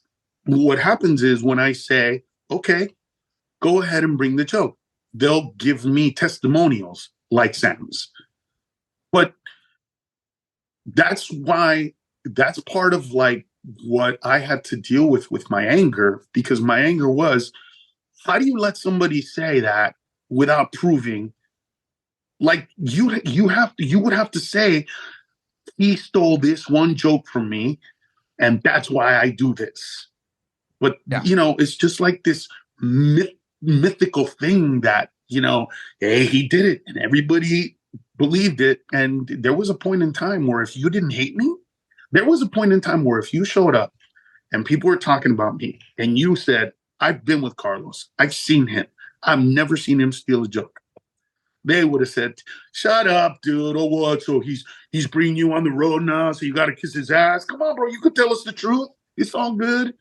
There are stories out there about me that I'm just like, what? Like there's a story out there that one time I told one of my openers, you can't do your act because I'm going to do it. So you got to do new jokes. And people believe that. I'm like, what the fuck? That could never happen. More importantly, that comedian that they're talking about is a comedian that I loved so much. I literally was going to take a bullet for him. Do you know the story about how I almost got shot? No. By Dre, Snoop, and the DOC? No, let's hear it. So you can confirm this story. Where's the confirmation that the story is actually 100% accurate? Oh, the show where they keep giving you hot wings and get hotter and hotter. Hot ones, yeah. Hot ones. The Shaq one, when Shaq does it. So basically, here's what happened. I was doing Monday nights at the Comedy Store hosting amateur night. This amateur kid named Freddie Soto was on stage, and they started heckling him. And he's got 3 minutes. Like, you don't heckle comedians. Don't heckle amateurs, for Christ's sakes. Like, they're already scared. Like, just an audience. Just the fact that there's an audience there shitting their pants. Like, come on, you're going to add to that? So anyway, in the middle of his act, I went on stage. I didn't know who it was, by the way. And I go, you guys, can you guys, like, stop, please? And I'm about to come up on stage after him. Mess with me. Like, I've been doing this long enough. Let's play. You want to play? We'll play. But don't do it to him. And the audience was about 95% black. So he says goodnight. I start walking on stage. Halfway between the back and the stage, as I'm going up the aisle in the original room, they yell out, "You better be funny, Taco Bender." And I said, "Oh, no. I got it, Jungle Bunny." And when I said Jungle Bunny, the whole audience went, ooh. And I went, wait, you guys are not going to let him say some racial shit to me and think that I'm not going to say it back. Oh, I'm sorry. Are you guys under the impression that I'm some white dude from middle class America? I'm hood, bitches. I don't give a fuck. And so then I started heckling them. Now, the DOC at this point had already had his accident. So when he started yelling out to me and he started going, "You motherfucker," and I could hear him. Here's the thing. He was one of my favorite artists. Right. I knew his entire album. At the end of his album, there's a song called Portrait of a Masterpiece where he raps really fast. He raps so fast that at a point he stops. And Dre goes, "Why are you stopping?" He goes, "To catch my breath. Ready? Yeah. Kick it strong. Go listen to the wham. The dog is back to attack the wiggy rack and take the rifle play, settle raffle time." Anyway, when the DOC yelled that shit out, I went, "Oh shit, it's the fucking DOC." I went, "Look at him, man. That's that. He got into an accident." But you know what you should do? You should just remaster your shit with the voice box so we could hear you. And I started doing his song. And when I got to that part where I go, "Why are you stopping?" I went, "To change my batteries." Yo, the whole audience is just on fire. Dying. On fire. I mean, just, oh man. And I'm rapping, I'm doing the whole thing, you know. Then they say, and then I hear, "We gonna shoot your ass." I knew who that was. And at that moment, everything got quiet. And then I couldn't see Shaq himself. I just saw the shadow. It started getting bigger and bigger and bigger and bigger and bigger and bigger on the other side of the room. And finally it stopped growing. And then I hear, "Nah, y'all started this shit. Y'all go sit the fuck down." And that was it. According to me, that was the end of my night. I said good night. I went home. Good night, everybody. I didn't stay there. Done. But I thought it was funny. A few years later, I'm at the Comedy Store. I get a tap on my shoulder. He's like, "Yo, Los, I respect what you do, man. I think you're the funniest dude we've ever seen. But so you know, if Shaq wasn't there, we was gonna shoot you that night. Real talk, dude. Wow. And I'm sorry for that. I'm sorry because that's not cool. But just being real." And I said, "Thanks, man." And then I went in the bathroom and changed my underwear to shit my pants. I was gonna say, yeah, I'd be calling an Uber anyway, at that point. My point is this: that kid was the kid that they accused said it. Okay. 4 years later, after I took him on the road and made him or helped him become, and then the narrative is that I took from him more than I gave. That just hurt, dude. It hurt. Well, that must have rubbed you the wrong way. It hurt, dude. It remember those moments, and that one of those 100 moments? That's it. It's you know what, Sam? Why don't you tell everybody what joke it is? Because if you're a comedian, you know this one thing. If somebody stole your joke, you know what joke they stole. There's no way that you're sitting around going, "Oh, you know the joke." So you know that he would go out there and say exactly what joke it was, supposedly, theoretically, not a version of, not, well, he changed it. No, the actual joke. Yeah, that hurts. But here was the hard part. Why? Why does Sam want to feel that way? And not just Sam, but all those other comedians. That was the hard question to answer. I'm not stealing their jokes, but I'm definitely hurting them. And I'm hurting them enough that they want to hurt me back. That they feel like I did something to them personally. What was that? What was that? And that's when I had to look back at my cockiness, my arrogance, my not being able to see other paths because I was so focused on me that I never saw collateral damage. You know, what I knew was when I started doing stand-up, I never went on stage on time because we got bumped because it's the Comedy Store.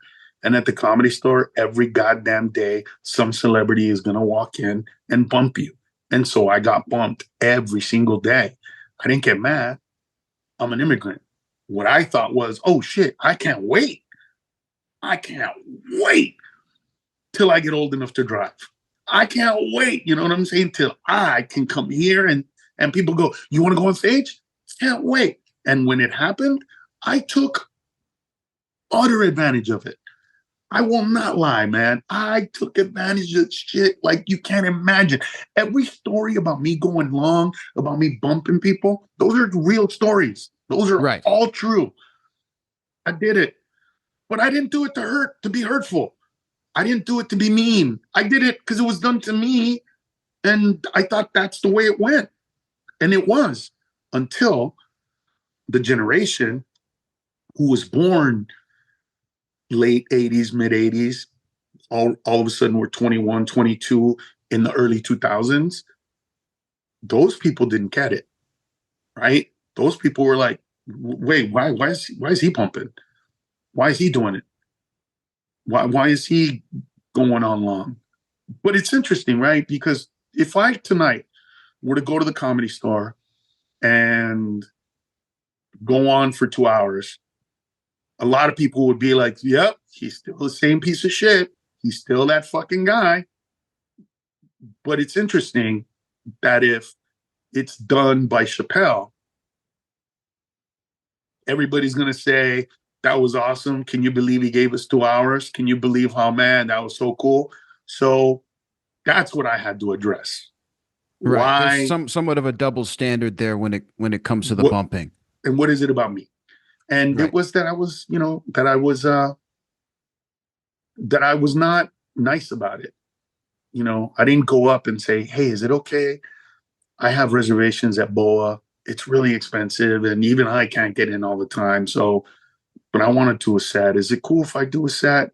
I didn't understand, or I didn't think about it at the time that, this comedian had a spot and his Yeah. mom and dad came from Ohio to see him for the first time. And I went on stage and went on for 45 minutes. And when I got off, half the audience left because they'd been there since 8 and I went up at 10:30. So by the time I got off, they'd been there for 3 hours. And this kid, instead of getting seen by their parents in front of a sold out audience, gets seen in front of 30% of what would have been 450 people. And that resentment is real. And I'm sure that I did something to Sam personally. So you I'm can sure I bumped acknowledge him. that behavior was sort of received in the wrong way. So I mean, when Well, it it comes was, to the yes, when it comes to the 100%. jokes, is there a single joke, Carlos, that you can think, you know what, maybe I might have lifted that? Like, is there even one single joke that you may see where they might have a point? Yeah, the Cosby one, but Okay. I don't ever remember seeing that. But no, here's what you have to understand about go back to when I was telling you, me, George, and Paul, right? We're going to these auditions together. We were also swimming in the same world, right? The world of, every one of us had stories about or jokes about things like, why aren't there any Latinos in the movie Green Card? Or Taco Bell isn't real Mexican food? Or, you know, back in those days, Latino comedy, you got to remember, Latino comedy hit a real quick, right, with Freddie Prinze. One album, kind of went away. Never got to really snap it. Then it was George and Paul, and then it was George, Paul, and me. So we were kind of the beginning of Latino stand-up comedy. And so we were swimming in that world of simple Mexican jokes. And we all were doing similar stuff because my mom hit me with a chancla. His mom hit him with a chancla. His mom hit him with a chancla. So we all had legitimate stories to tell about chanclas, or about mom speaking Spanish, or, all of those jokes. How, my mom spoke English until she beat the shit out of me. And she was Ricky Ricardo. Like, all of those jokes, we were in them. So we were all swimming in that same world. So if you look at comedy from the 80s and 90s from Latinos, it's very similar stuff because we grew up in very similar environments, dealing with similar people. You know what I mean? If you grew up anywhere in the hood, you're going to do jokes about gangbangers and, you know, how they talk and what up, and you know what I mean? Whatever versions of that, we lived in that world. I think that the thing was, I look at it this way. If, and this is from a logical standpoint, if the thing about Carlos Mencia was just, it was just, hey, he steals jokes, I would be like, okay, I get it. But that's not what Carlos is. Carlos Mencia basically cheated his way to success, right? That's what basically the entire thing is trying to say, because his name is Ned, it's not Carlos. Cheat. He's not Mexican, he was born in Honduras. Cheat. You know what I'm saying? Like, he steals jokes. Cheat. So he's culturally appropriating. Cheat. Well, truth. I was adopted. So my mother, who raised me, from Jerez, Zacatecas, Mexico. You know what I mean? Like, all that stuff that they're saying about me, a Latino, like, he's German. That's another thing. I've been to Germany. Swear to God, nobody spoke German to me. Nobody spoke German to me. You and I can hang out for one day, and I guarantee you that at least 3 people will speak Spanish to me. Right? I would believe that for sure. Just out of the blue, just right. So my point is, nobody thinks I'm German. Everybody thinks I'm Latino. Secondly, so anyway, my point is that the attack on me wasn't just this joke thing. It was literally a way to say that everything I do in some way, shape, or form is compromised. Because there's one thing that they cannot take from me, which is the laughs that I get.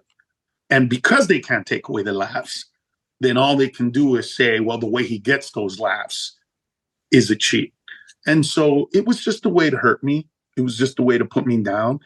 There were many facets of the attack against Carlos Mencia.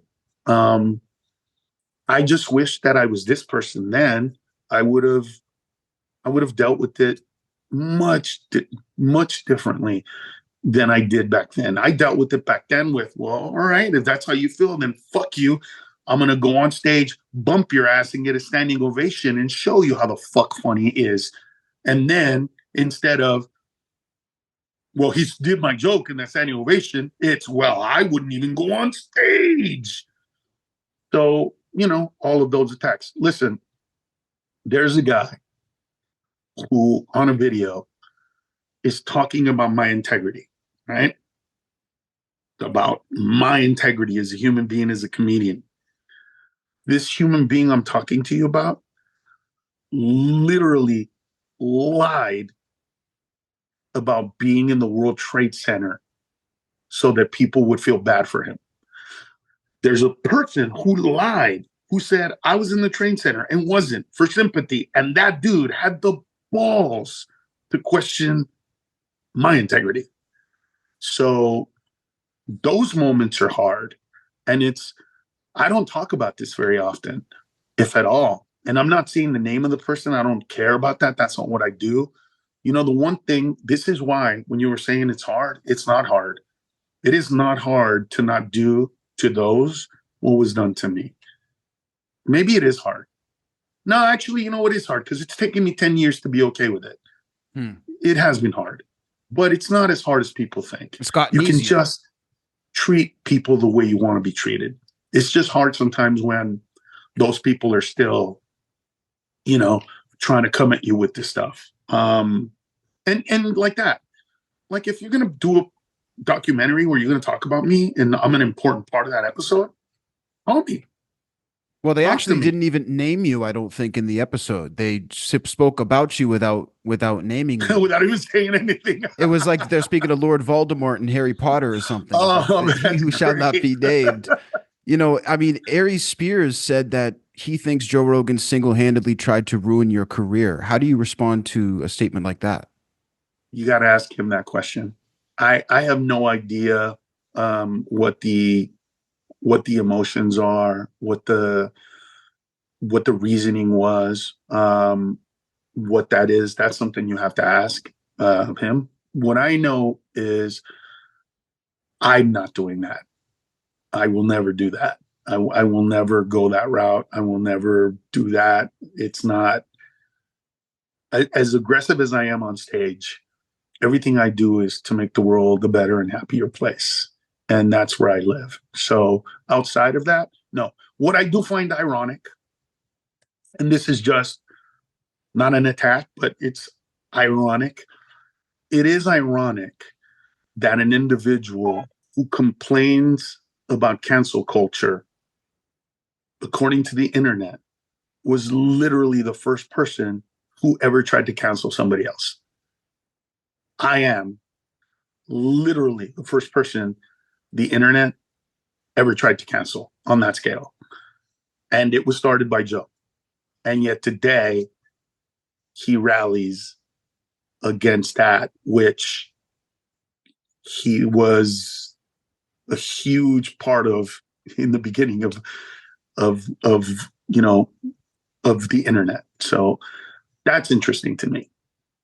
That the person who basically did it is like, oh, it shouldn't be done. But outside of that, I don't know about intentions. I don't know about anything. Here's what I do know. I wish nothing but success to everybody, to everybody. And that, that has nothing to do with me, whether I buy your album or not. It doesn't matter.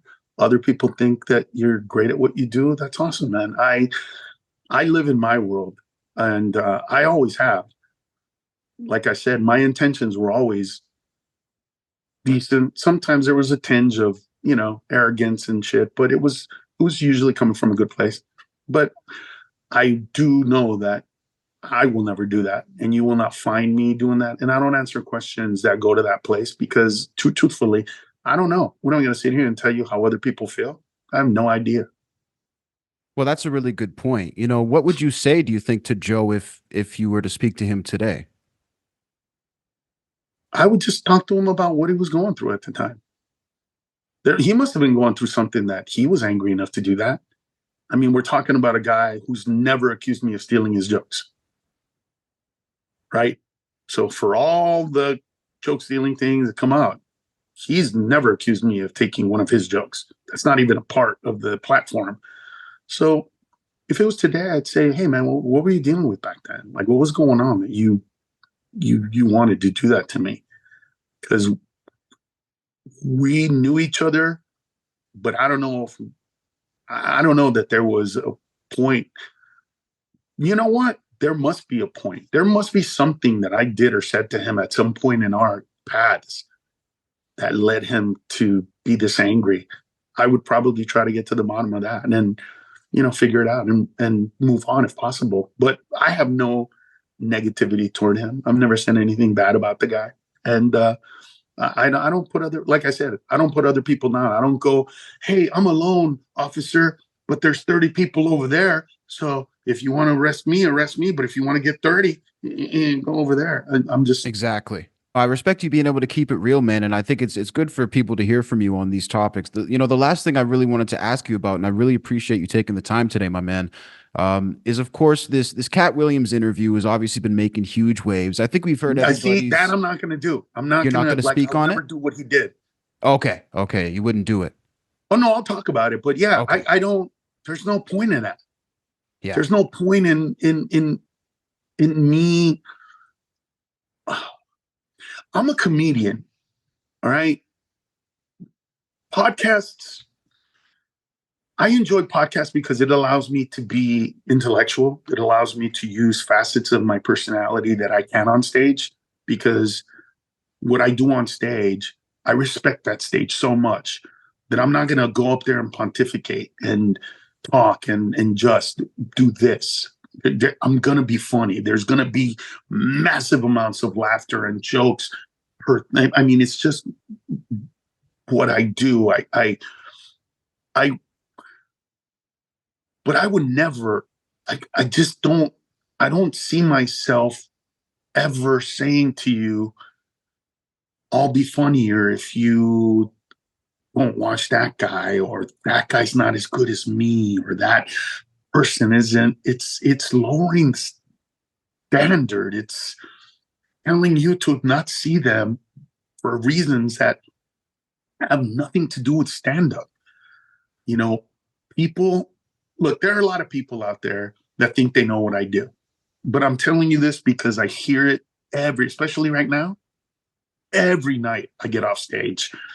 Bro, Jesus Christ, man, you made me laugh like nobody's made me laugh. Oh my God. Like, I get to see that. I get to see people come up to me on a daily basis and go, bro, I'm so sorry.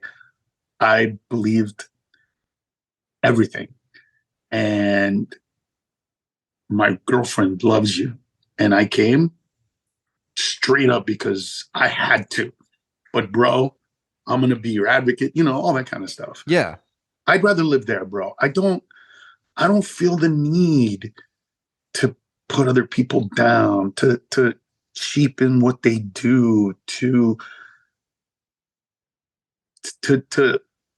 basically, yeah, I don't live in that world anymore, bro. Or I never have. And I don't think it's healthy either. I don't think it's healthy because was there anything that he said that we could all sit around and go, wow, that's good. That's good for comedy. That's good for the people involved. I didn't hear any of it. Well, the one thing people gravitated towards was this whole concept of industry plants. And that's part of what I wanted to ask you about. I mean, without naming specifics, because I understand that you're not into that. And frankly, I'm not either. But as a concept, do you think there is such things as industry plants in comedy? No. Okay. It's not. It's giving way too much credit to, it's kind of like a conspiracy theory thing, right? If the industry knew how to use comedians, right, and our talents, almost every single network TV show would be led by a comedian, right? Because we're good at what we do. We know how to do it. Most of our performances already tell you kind of what kind of a show it could be. If they were good at that, these shows would be all over the place. There's some, but they're not all, because it's not the way it works. A lot of shows work, a lot of shows don't. But the industry doesn't. It's kind of like there's a kid named, it doesn't matter his name. There's a kid who said that he was mad at me because ABC offered him a deal, and then I called ABC and made them take the deal away. Right? Now, there are people that will go, well, shit, man, that sucks. Why would you do that? But if you know our business, first of all, I've never had a TV show on ABC, which means I would have loved to have a TV show on ABC. Now, if that's the case, you really think I have the power to call them and tell them, hey, I'm Carlos Mencia, the guy you've never even thought of doing anything with, but I'm so powerful, you need to not give a show to that. Could never even remotely be real. But some people might believe that, because what it also does is, listen, all of these things that we're talking about, you know what they do? They explain why you're not selling as many tickets as you want. That's what it does. And for me, personally, I only find ways to try to sell more tickets, not why I'm to explain not, why you're not not gonna, selling enough. Right. Yeah, for me, not right. And it's not because, it could be for all these other reasons. I don't know, but I don't have control over that. Right? I don't have control over what people think about me. I can only do what I do to the best of my ability. And then that's it. Walk away from it. I'm not around everybody when they talk about me. I'm not around everybody when they say whatever they say. But I don't believe that there's plants and stuff like that. Though I do believe that comedians who are less edgy, like in my case, Gabriel Iglesias, I think that he will, look, I can have a huge comeback and sell out arenas and all that kind of stuff, which is, it's beginning to happen again. That being said, I don't know that I'll ever have the connection that he has. Why? Because I use profanity, because I talk about issues that he wouldn't, and I'm not as Nickelodeon, so to speak. I can't do a matinee show with teenage kids and stuff like that where there's no alcohol served. He can. That's awesome. Good for him. So guys that don't cuss and are cordial, you know what I mean? If those guys are getting, the family feuds of the world and the neighbors, yeah, you know what? There's a reason for that. Funny, not as edgy, not going up there and talking about dick and pussy. Yeah. It adds up, right? Yes, of course, dude. And I have to understand that too. When somebody comes to see me from ABC, I'm not going to do the exact same show I do for the audience. I'm going to cater to them. I'm going to remove some stuff. I'm going to give them, because they're not going to put what I do on stage on the network. They're going to put a version of that. So I'm going to take that, try to make the version more palatable to what they do. Yeah. But sometimes we have to take responsibility for what we do. And that's the part that I don't get into abdicating my powers, bro.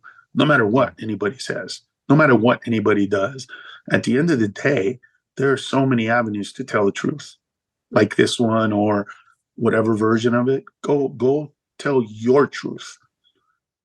But see, we also live in a world where people want to believe this stuff, right? Yeah. They want to believe the conspiracy theory that they're trying to keep you down, that they're purposely, doing this or doing that to you. But what that really does is it takes you away from what you can do: create, write a better joke, be a better interviewer, get better people to be on your podcast, all the things, promote better, find ways to get snippets that are going to hit and make people go, oh, we got to hear this, even if that's not what the episode is about. Create whatever you need to do. Live in that world. Live in the world of expansion, not the world of people are cock blocking and you cock block and this guy sucks and that's why they sucks and they don't want this and they don't want that. That's not the way. This is the way Hollywood works, man. When they find a recipe that works, they do that. Think about, in my lifetime, it's happened so many times, but in your lifetime, you've seen a TV show goes that's really different and not like a lot of things you've seen, and it blows up. All of a sudden, 6 months, a year later, you're going and you're watching, oh man, this TV show, wait a minute, this show kind of looks like that other show. Yeah. It looks like a version of that show. Hey, wait a minute. All of a sudden, there's 2, 3, 4 versions of that show. That's what Hollywood is. Hollywood isn't, let's keep these guys out. It's, oh, those guys can make us money? Bring them in. Doesn't matter if they like them or not, even. And now it's even better because now CBS can go, you know what? You're a little too edgy for CBS. Well, would you do something for Paramount Plus for us? Right. Would you do something on that level? So there's always ways, bro. And I don't think that, listen, I have a lot of friends that are in the industry. They don't sit around and talk about, we're not going to work with this guy or that guy. They do when it's not monetarily convenient for them. But when there's money in it, bro, I'm telling you, bro, the fucking devil could pop up looking like the devil. And Hollywood would go, oh my God, there's a show here. Is there any way you can look less devilish? Is there any way you can clean him up a little down bit? The heat? You know what I mean? Can you get rid of the tail? Like this, that, we just want people in the Bible Belt to feel for the devil. You know what I mean? And, and look, that's what they did. Oh Fox made a show called Lucifer, and they made the devil like a likable fucking guy. Think about that. That's who Hollywood really is.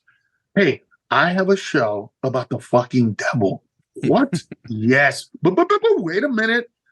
He's likable. What do you mean he's likable? Well, most people think the devil is evil. But what is his real job? To Oh my punish God. evil. That's what he does. The devil punishes people. You go to hell and get punished by the devil. He's not evil. He's looked at as evil because he's dealing with evil. So now we want a TV show where the devil is so mad that people think he's evil that he quits and he comes to Earth. What do you twisted think? logic is starting to make a little bit of sense. That's why I'm getting scared right now. But that's the show. And that's what Lucifer That's ridiculous, man. I've never That's seen what the that show show. That's was. insane. That sounds like something that could be on SNL. But I also remember thinking when they said the devil isn't evil, he punishes evil.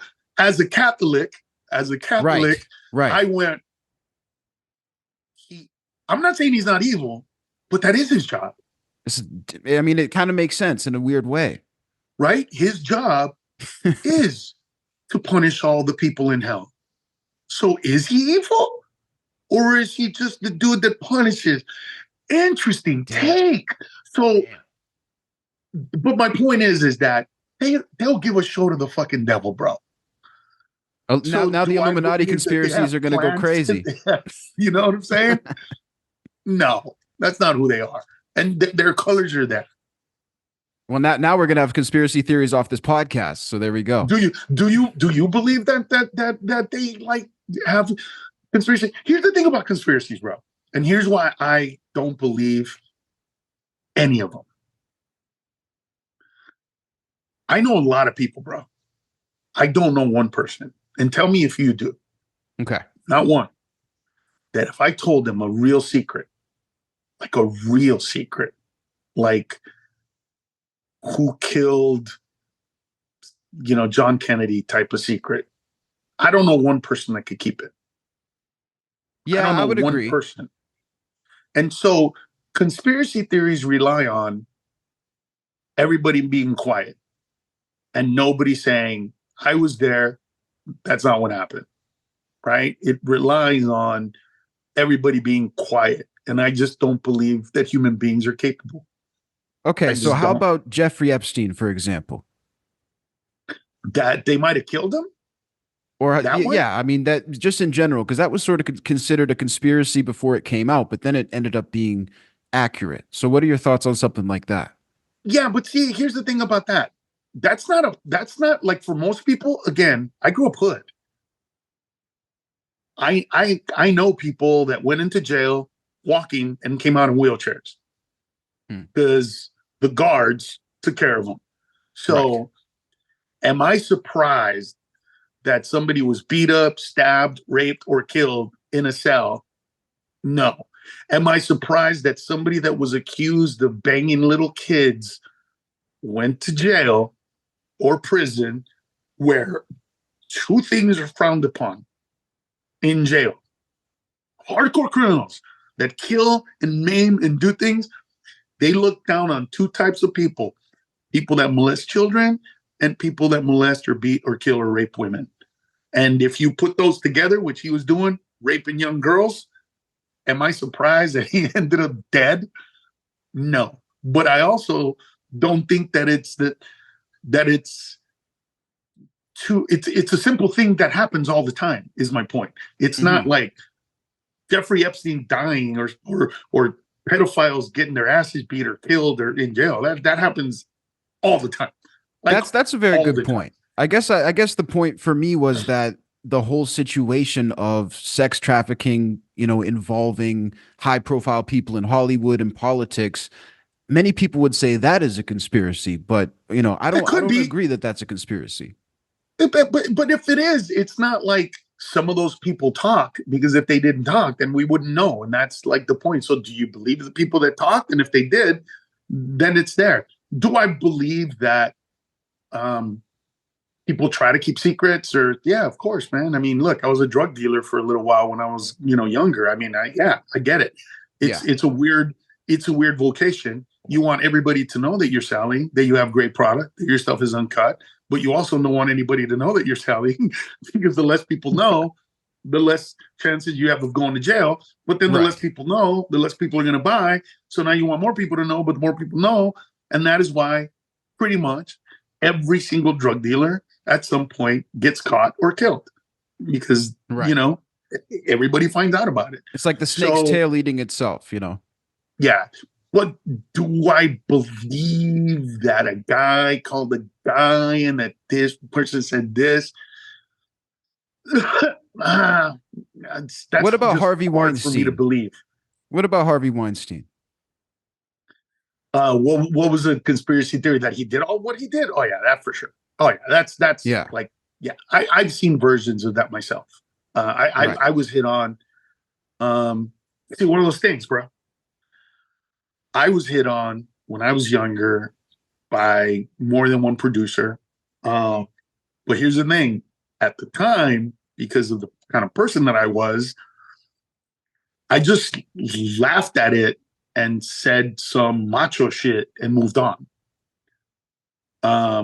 Because I wasn't. Like, those are moments that I thank God I didn't grow up middle class and scared, because we were talking about Terry Crews the other day with a friend of mine, and he goes, "Can you believe that?" And I go, "Of course. You guys are looking at power as if it's muscles, and no, you go work out every day, take all the creatine and androstenedione, or take shots, whatever, become big, be able to beat the shit out of almost any human being in the world. But when you're an artist and a producer says, I'm going to give you a TV show and we're going to order 22 episodes and we're going to give you $22 million, and that dude touches your dick, dude, that's a real, I was gonna say a real hard one, but it's a difficult, you know what I'm saying? Like, that's for sure. What do you do? Who are you gonna tell? That's a whole different are they gonna believe world. You know what I'm saying? Like, that's a rough one. So thank God that I had an attitude back then, and I was just like, yeah, I know I'm hot, but sorry, dude, not gay. Like, whatever I said, I don't remember, but it was cocky. But do I believe that happens? Yes, I do. And there were less than 10, but more than a handful of people that, some women as well, that tried to, throw that sleep with me kind of thing, and we'll make it work. You know, interesting. So there's one conspiracy that's real. Is it a conspiracy though? Powerful people trying to get laid. It's like simple shit, though, right? I would, yeah. I think it's played off as if it is. You know, but I think for a guy like you, you know, you're in Hollywood, so obviously I think it would be common knowledge to most of the people that you know. Like, I doubt most of the people that you know would try to play it off. I think more the general public seem to act as if it's not true. Interesting, but that's all. Like, you know, most powerful men tried to get laid all the time. Exactly. A lot of powerful women too. It's not, you know, I mean, it's not rocket science. It's, you know, it's what we see when you finally get that chance to go to that club at the Wynn, and all of a sudden all the hot chicks are with these, you know, older dudes that have money, and, you know, and then the hot dudes are over here, but they don't have money, so they're not with the hot chicks. And, you know, so, I mean, look, human beings are very predictable. If we weren't, my job would be so difficult, because I wouldn't be able to predict behavior or predict laughter or that's not the way it works. I walk into an audience, and after seconds, I go, oh, that's the kind of audience they are. Awesome. And I can walk out and know how they feel and how they think and what they're going to say and what they're going to laugh at and not laugh at. We're very, very, very predictable. And what conspiracy theories do is they allow us to rest it. They allow us to do this. Oh, fuck, I thought it was my fault. Thank God it's not. It's what happens. It's what's going to happen for the next year in America, right? Yeah. Where everybody's going to be told how bad America is, how broken it is, how unfixable it is. And then the reveal. There's one person that can fix all of this. Who? Me. Whoever that voting, whoever you're voting for, whatever it is. But it's all going to start with, it's broken, it sucks, it's bad. I think that's why guys like Kennedy are so a part of the culture of people that we're old enough to remember, is because he never said America was broken, and he didn't do the what I'm going to do for you. He flipped it. He was like, ask not what your country can do for you, but ask, what can I do for my country? Like that kind of flipping the script. Flip the script, yeah. It's just, and nobody's been able to do it that way since then. Everybody's still on the, it sucks, it sucks, it sucks. I can fix it. Whether, so we're susceptible to this stuff, and we always have been. And there's a certain contingency of America that are always going to feel downtrodden and down. Look, I'm old enough, bro, that I'm coming into a place that I never thought I would be. And it's this. Is America still a racist country, or are we a country that has racist people in it? Right? That's a hard question. Here's why. I have seen real racism in its microforms, right? Which was what we talked about earlier. We already have our Latino show. We already have our minority show. That's a form of racism, because what it's saying is, we don't see you as white, and white is this, and you are not. So that's one. Another one was in the South, early 90s. A guy came up to the manager and said, basically, you need to tell our waitress that I'm sure she just made a mistake, but she should go back to her section. And he goes, no. Well, who's your waitress? And he goes, oh, the black girl. He goes, what section are you in? He says, this one. He goes, no, she's in the right section. And he goes, no, you don't understand. A nigger is serving us and not supposed to. And I laughed, because this was the first time I was ever at that club, and I thought they were pulling my leg. Sure. You know what I mean? Yeah. I thought they were like, oh, let's get the Latino and scare his ass. Right.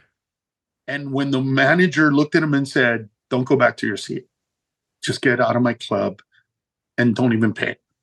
Wow. Just get the fuck out of my club. And I went, whoa, that's real.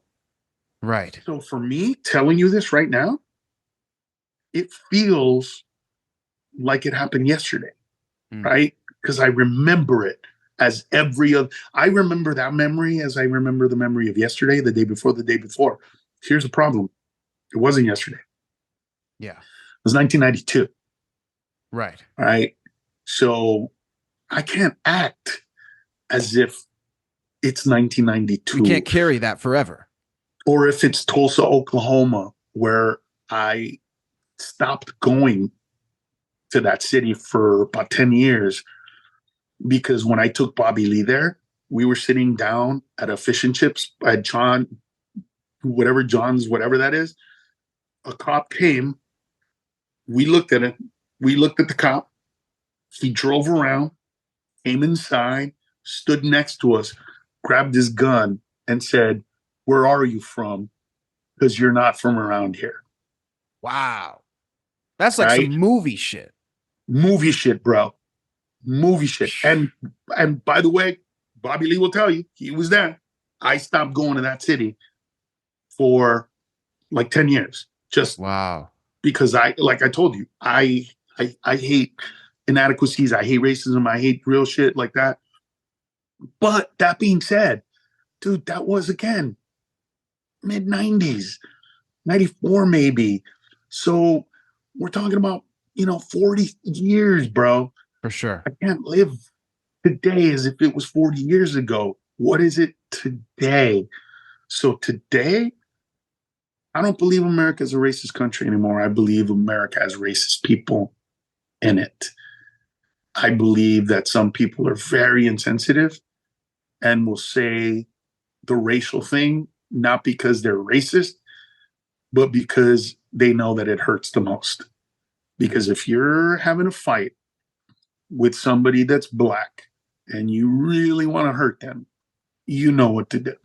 Right. You know what to say. In a fight like that, they remember you're Hispanic, they remember you're black, they remember you're Jewish. That's basically where it often goes. Because that's the easiest thing to hurt. Like, Right. that's why it's hard to have one of those types of arguments with somebody that's white, because as a minority, I don't have a word for white people that hurts them, right? A white racist has a word for every minority that'll make us go, oh, hey, the fuck, dude? They got a whole We tool don't bag. have one for them. And that's that like dichotomy of why it is. But I don't encounter, honestly, man, I don't encounter that racism. And so I'm living in a world of, you know what? There's racist people in it. America's not the racist country that we used to be.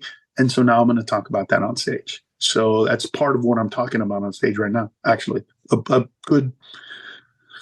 good 15 to 30 minutes of my performance kind of has to do with that issue of dealing with, well, who are we really? Like, you know, Nice. Who is America, and who do we think we are, and who are we? And it's for me, it's an awesome thing to show people, right? That we are the most diverse country in the world, the most mixed country in the world. We're pretty much the only country that has to do DNA tests because we fuck each other so much that we literally have no idea who we are anymore. And that's a beautiful thing because, you know, when I asked my family in Honduras and Mexico, do you guys want to take tests? They were like, why? Like, our whole family still lives in this house. Yeah. Grandma's still alive. Like, Pretty we easy already to know. trace. Yeah, we're easy to trace. Just go back. We're part Indian, and somebody gave us Rodriguez from Spain. That's pretty much where we are. Look at our faces. You know what I mean? Yeah. Whereas in America, you know, we got like everybody has a 2% this and 1% that. You're exactly. like, what? Wait, what? Where did that come from? What? How does it work? Right? Like, wait a minute, Mom, we're Jewish. And my mom, we killed Jesus. We didn't kill Jesus, Mom, relax. But yeah, there's all of that. And so look, it's basically this. The world can be an easy place, but simplicity is hard because simplicity goes to the simple stuff, which is, what do you have control over? You. So then exactly. It all comes back to accountability, man. And let everything else go, right? It all comes back to that. All of these things are about placing blame on others about whatever you're going on, right? About what you're doing. Like, I used to do a show every year called the Doghouse Comedy Jam. And I did it, maybe 10 years straight.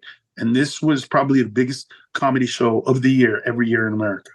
It had every great comedian, every big comedian, whether it's Chris Rock, whether it's Chappelle, it doesn't matter. All those guys were there.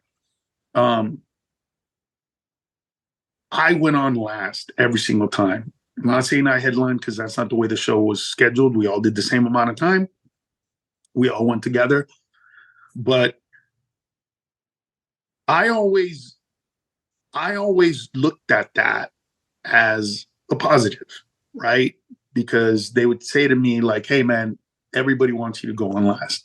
And I was like, cool, not a problem. And I remember somebody said to me, maybe they want to go on before you because of the joke stealing thing. And I'm like, don't you find it interesting that 10 comedians are going to go on this stage before me? I'm not going to be able to step on any of their material because they'll already have kind of done versions of that. So I'm going to have to watch all of them and make sure that I do something completely different than them. But I don't see it as a negative. I see it as this is my challenge. I'm going to look at it this way. And so how you choose to look at the world, how you choose to view the world, how you choose to behave when you have power, how you choose to act when you have is who you are. And listen, I'm not going to lie to you. Part of it is my ability to hide my arrogance, to hide my self-confidence, to hide the part of me that says to me, you know what, it doesn't matter to me because whoever those comedians you were talking about, Let them go on before me or after me at any given show and see if it makes one bit of difference to me. It won't. But that's part of me that I don't share with the world very much anymore. Because what I just said, I know that if you snipped it, it sounds arrogant. It sounds like somebody that people will want to go, fuck that guy, right? So now I have to hide self-confidence about myself in order for people to feel that I have a sense of humility, when that's not what it is at all. What it is I have control over one thing, what I do. Yeah. So what you do around me is what you do around me. But I promise you, when it comes down to my time, and my ability, and my choices, I know what I'm going to do when I hit that stage. I'm going to get a standing ovation after all of you guys. But it has nothing to do with them. And that's the thing that I didn't know how to, be a part of, go from room to room talking to the other comedians. I felt ostracized. And so I stayed alone. And my being reclusive led to them not knowing me, and them not knowing me led to them not liking me, and blah, blah, blah, and all blows up and becomes. But at the end of the day, I have the ability to be this man. And I am unbelievably grateful that and there was one thing that was really bothering me, by the way. It was, that it's taken me about 10 years to deal with all of this stuff. And I felt really pathetic that it was that long. And then I saw 3 documentaries of Carlin and of Pryor. And anyway, in every single one of those, and Robin Williams, and every single one of those, they had a 10-year period of self-discovery. Mm-hmm. Every one of those comedians had a Isn't that interesting, hey? Yeah, I didn't know that. I watched them, and when they go 10 years, and then the second one was like, about 10 years, and then the third one, 10 years, I was like, I'm back, bitches, I'm back. Jackpot. Yeah, I was so happy, dude. I was so like, I am not a loser. It took me 10 years. It took them 10 years. They're the greatest of all time. Exactly. Yes, I'm good. I'm in good company. So, that's such a weird coincidence, though. Weird. Very weird. And they were very different metamorphoses. Yeah. For them, it was growing up in the 60s, and for 2 of them, it was growing up in the 60s and having to be clean and having to be Tonight Show funny. Right. And then going, wait a minute, I want to deal with real shit, with racism and things that are happening in the real world. And that was the metamorphosis from that to darkness. Because when you start playing with that stuff, it's dark, it's hard, it's fire, bro. Yeah. But then you get better at it, right? You start learning how to juggle. You don't burn yourself anymore. You just get better and better at it. The other one was about drugs and how to do comedy without the influence of drugs when drugs have been a part of doing. But anyway, there was still darkness and whatnot. Mine was a completely different version of it. Was shit. People hate me. I'm not a joke thief, but they want to hate me. What did I do? What did I do? And then dealing with the I part of that statement. So, but when I felt that, it's like you were saying, coincidence, and then I felt relief. I felt, wow, I'm not weird. I'm not abstract. I'm not slow. I'm not dim-witted. I'm not stupid.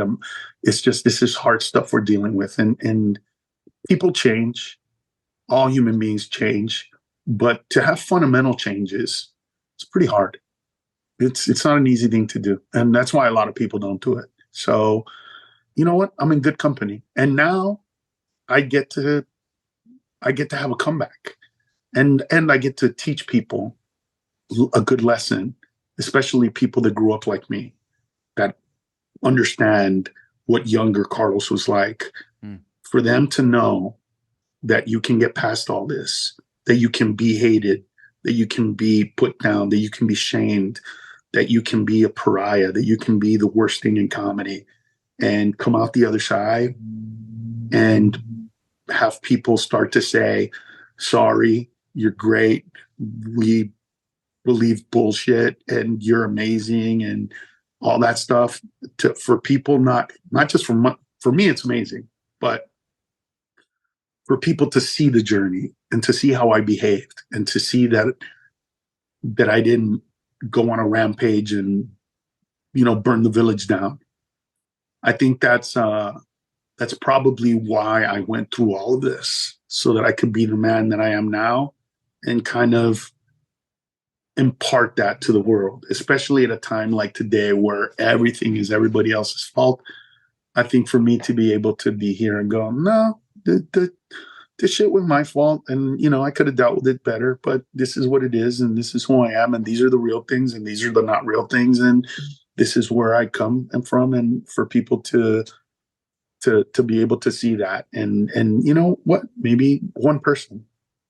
Actually, I already know for a fact that one person came up to me and said that they were very depressed and were thinking of suicide, and heard something that I said and saw me perform, and it changed their lives, and they're not feeling that way anymore. And so, you know what? If nothing else ever comes from that, then that moment, I know that my process, my growth, my journey allowed me to affect one human being that was thinking of doing something really stupid, and then they didn't because of me. Or at least that's what they said. That's, you know what, man? It's worth it. It's worth all the pain, all the money in therapy, all the questions, all the shame, all the joy, all of it. It's worth it. It's a beautiful thing, bro. It's a journey, like I said. And Yeah. the journey as I started this, bro, it's been beautiful. And I can't wait, because I'm going to be one of not the first, but I want to be the comedian that's my age and even gets older and has young people excited about what he says. Absolutely. Yeah. You know what I'm saying? Like, that there's no barrier between my age and yours. There's just intellect and emotions and life. Like that's amazing to me, that I can still do that I can still have, conversations with someone like you, and that my experience is very important, but my age is not. I'm like, that's one thing that I'm like, ooh, it hasn't been done for a minute, that like an older comic or, is like hitting with all the young and the middle age and the older and the kids. And, so when I see that, man, it's like, whoa, so you're the grandfather and you're the father and you're the son, and you guys all, and they're like, yeah, man, we watched your show together. You brought us together. Exactly. It's like, holy shit, that's amazing. Like, for sure. Cause it transfers, man. And people feel it, like the younger generation, there's things from you guys that we can take that we don't get offered. So I think a lot of us are very hungry for that, man. 100%. Well, it's true for you guys, because you guys are fed so much of what you want, right? Like, think about, you grew up, not you specifically, but the younger generations grew up with, what do you want to eat? We'll make that for you. What school do you want to go to? You don't have to go to that one. What kind of clothes do you want to wear? What kind of shoes do you want to wear? Right? Exactly. I grew up going, well, then don't eat. Like, that's what's for dinner. You get nothing. I don't know what to say. We're not gonna make you extra shit. So we made a pot of whatever that is. Eat it or don't eat it. Mom, I don't have shoes. Well, I told you to take care of them. I told you that those shoes had to last you until when? And is it then? No. So put glue on it, figure it out. I told you what was going to happen. So we were told truths, right? Yeah. We were not given participation trophies. No. We were given these ribbons. But after it got to like weird colors, like nobody ever told anybody you got that weird like fuchsia ribbon because it was number 7 or something like that. And I was like, wait a minute, you got number 7? No, this is somebody else. They're like, like, oh no, I'm not a winner. I don't. They're painting their ribbon a different color, Yeah. Every ribbon was different. So for a second, it went all the way to 12th place, by the way.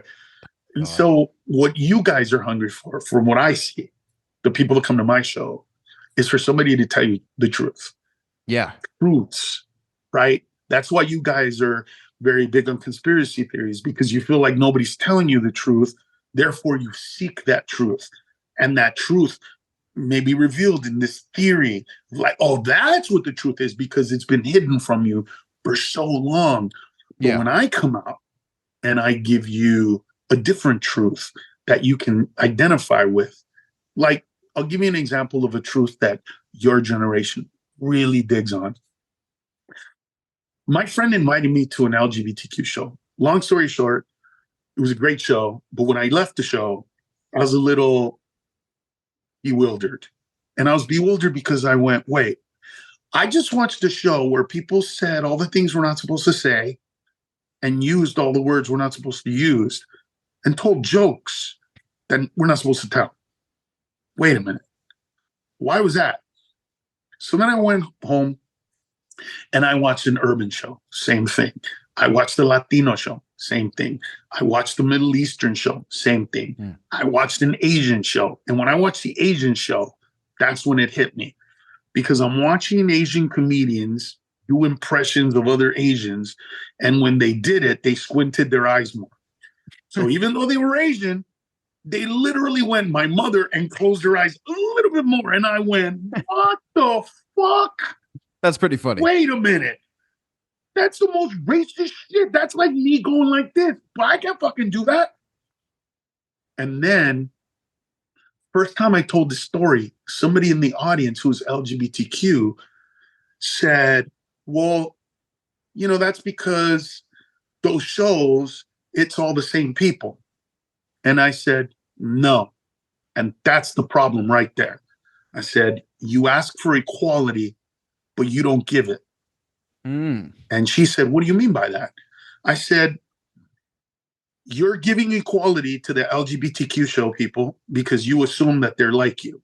You assume they're your equals. You assume that they come from a good place. Right. You don't assume I'm your equal. You don't assume we're the same. And you don't assume that I'm coming from the same place as you are. So you are not giving me the equality that you ask for. And you're basically saying that if I'm not gay, I can't do a joke about what it's like to be gay or what it's like to be seen as gay or what it's like to see a gay person. That's not the way I work. That's not how I see the world. No. I don't see you as different. You look for love. I look for love. You look for it in a penis. I look for it in a vagina. Those are semantics to me. That's not. And so now my whole thing is that the new world? So you're telling me that I'm not your equal and then you want me to be? No, I'm going to make fun of you like I make fun of everybody else, including myself, by the way. Sure. And when the joke's on me, you know what I mean? And I do this bit where I basically say, I have a wife who's white, so I can make fun of white people. I'm a Latino, so I can make fun of Latino people. But that's it. So now I got to get a side chick who's half black and half Middle Eastern, so I can make fun of those people. Then another side chick who's half Asian and half Indian, so I can make fun of those people. Then I have to blow a transgender person so that if I ever go on stage and say something like, oh my God, I felt like such a faggot, and people go, oh my God, a picture of me blowing, a transgender pops up, right, and then everybody can be like, oh, no, he blows dudes. He can do the joke. He blows people. And that truth that you just laughed at is a truth that your generation right now needs. And it's because it's something that makes you see the world from the place that we all wanted, which was we're one people, right?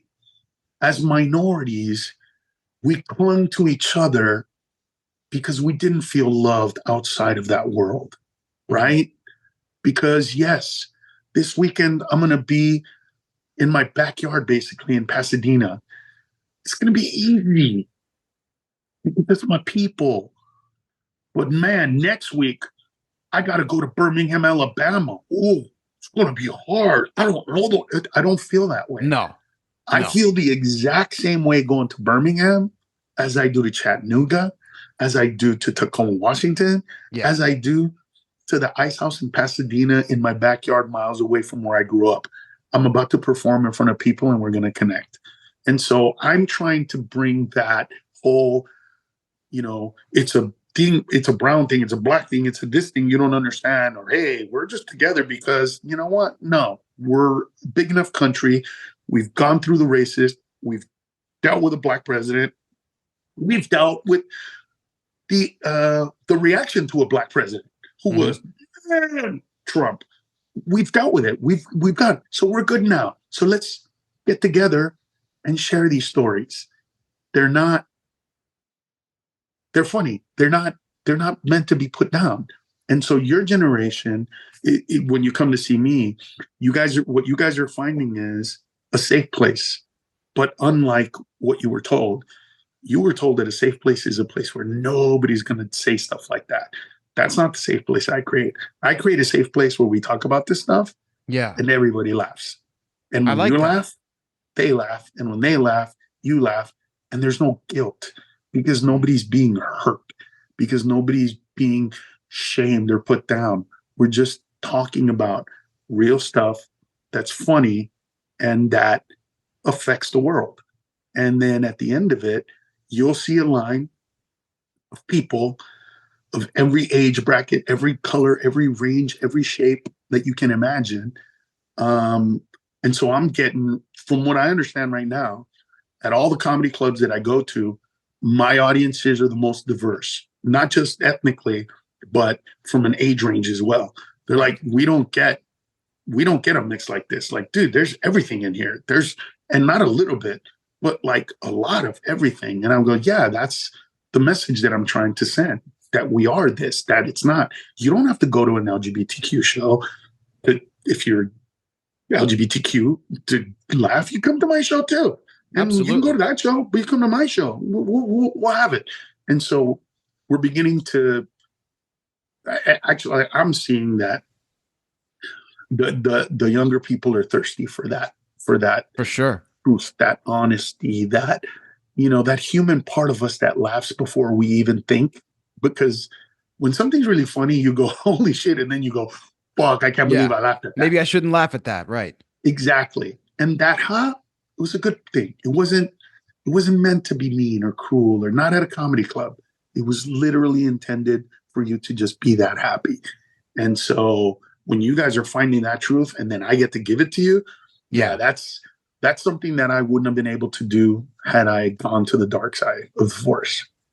I would just be angry and bitter, and I would be talking a lot of smack, and my fan base would be very, very aggressive. I don't know how big or small it would be. I have no idea what that would have garnered, but it would definitely be angry and aggressive. And my audiences aren't angry and aggressive. Even if you go look at threads where people say negative things about me, my fans say something like, hey, if you hate him so much, why are you spending time here? Right. Like, that's how my audience reacts, as opposed to, they get the book, they don't call it exactly. That. And it's more of a reasonable response.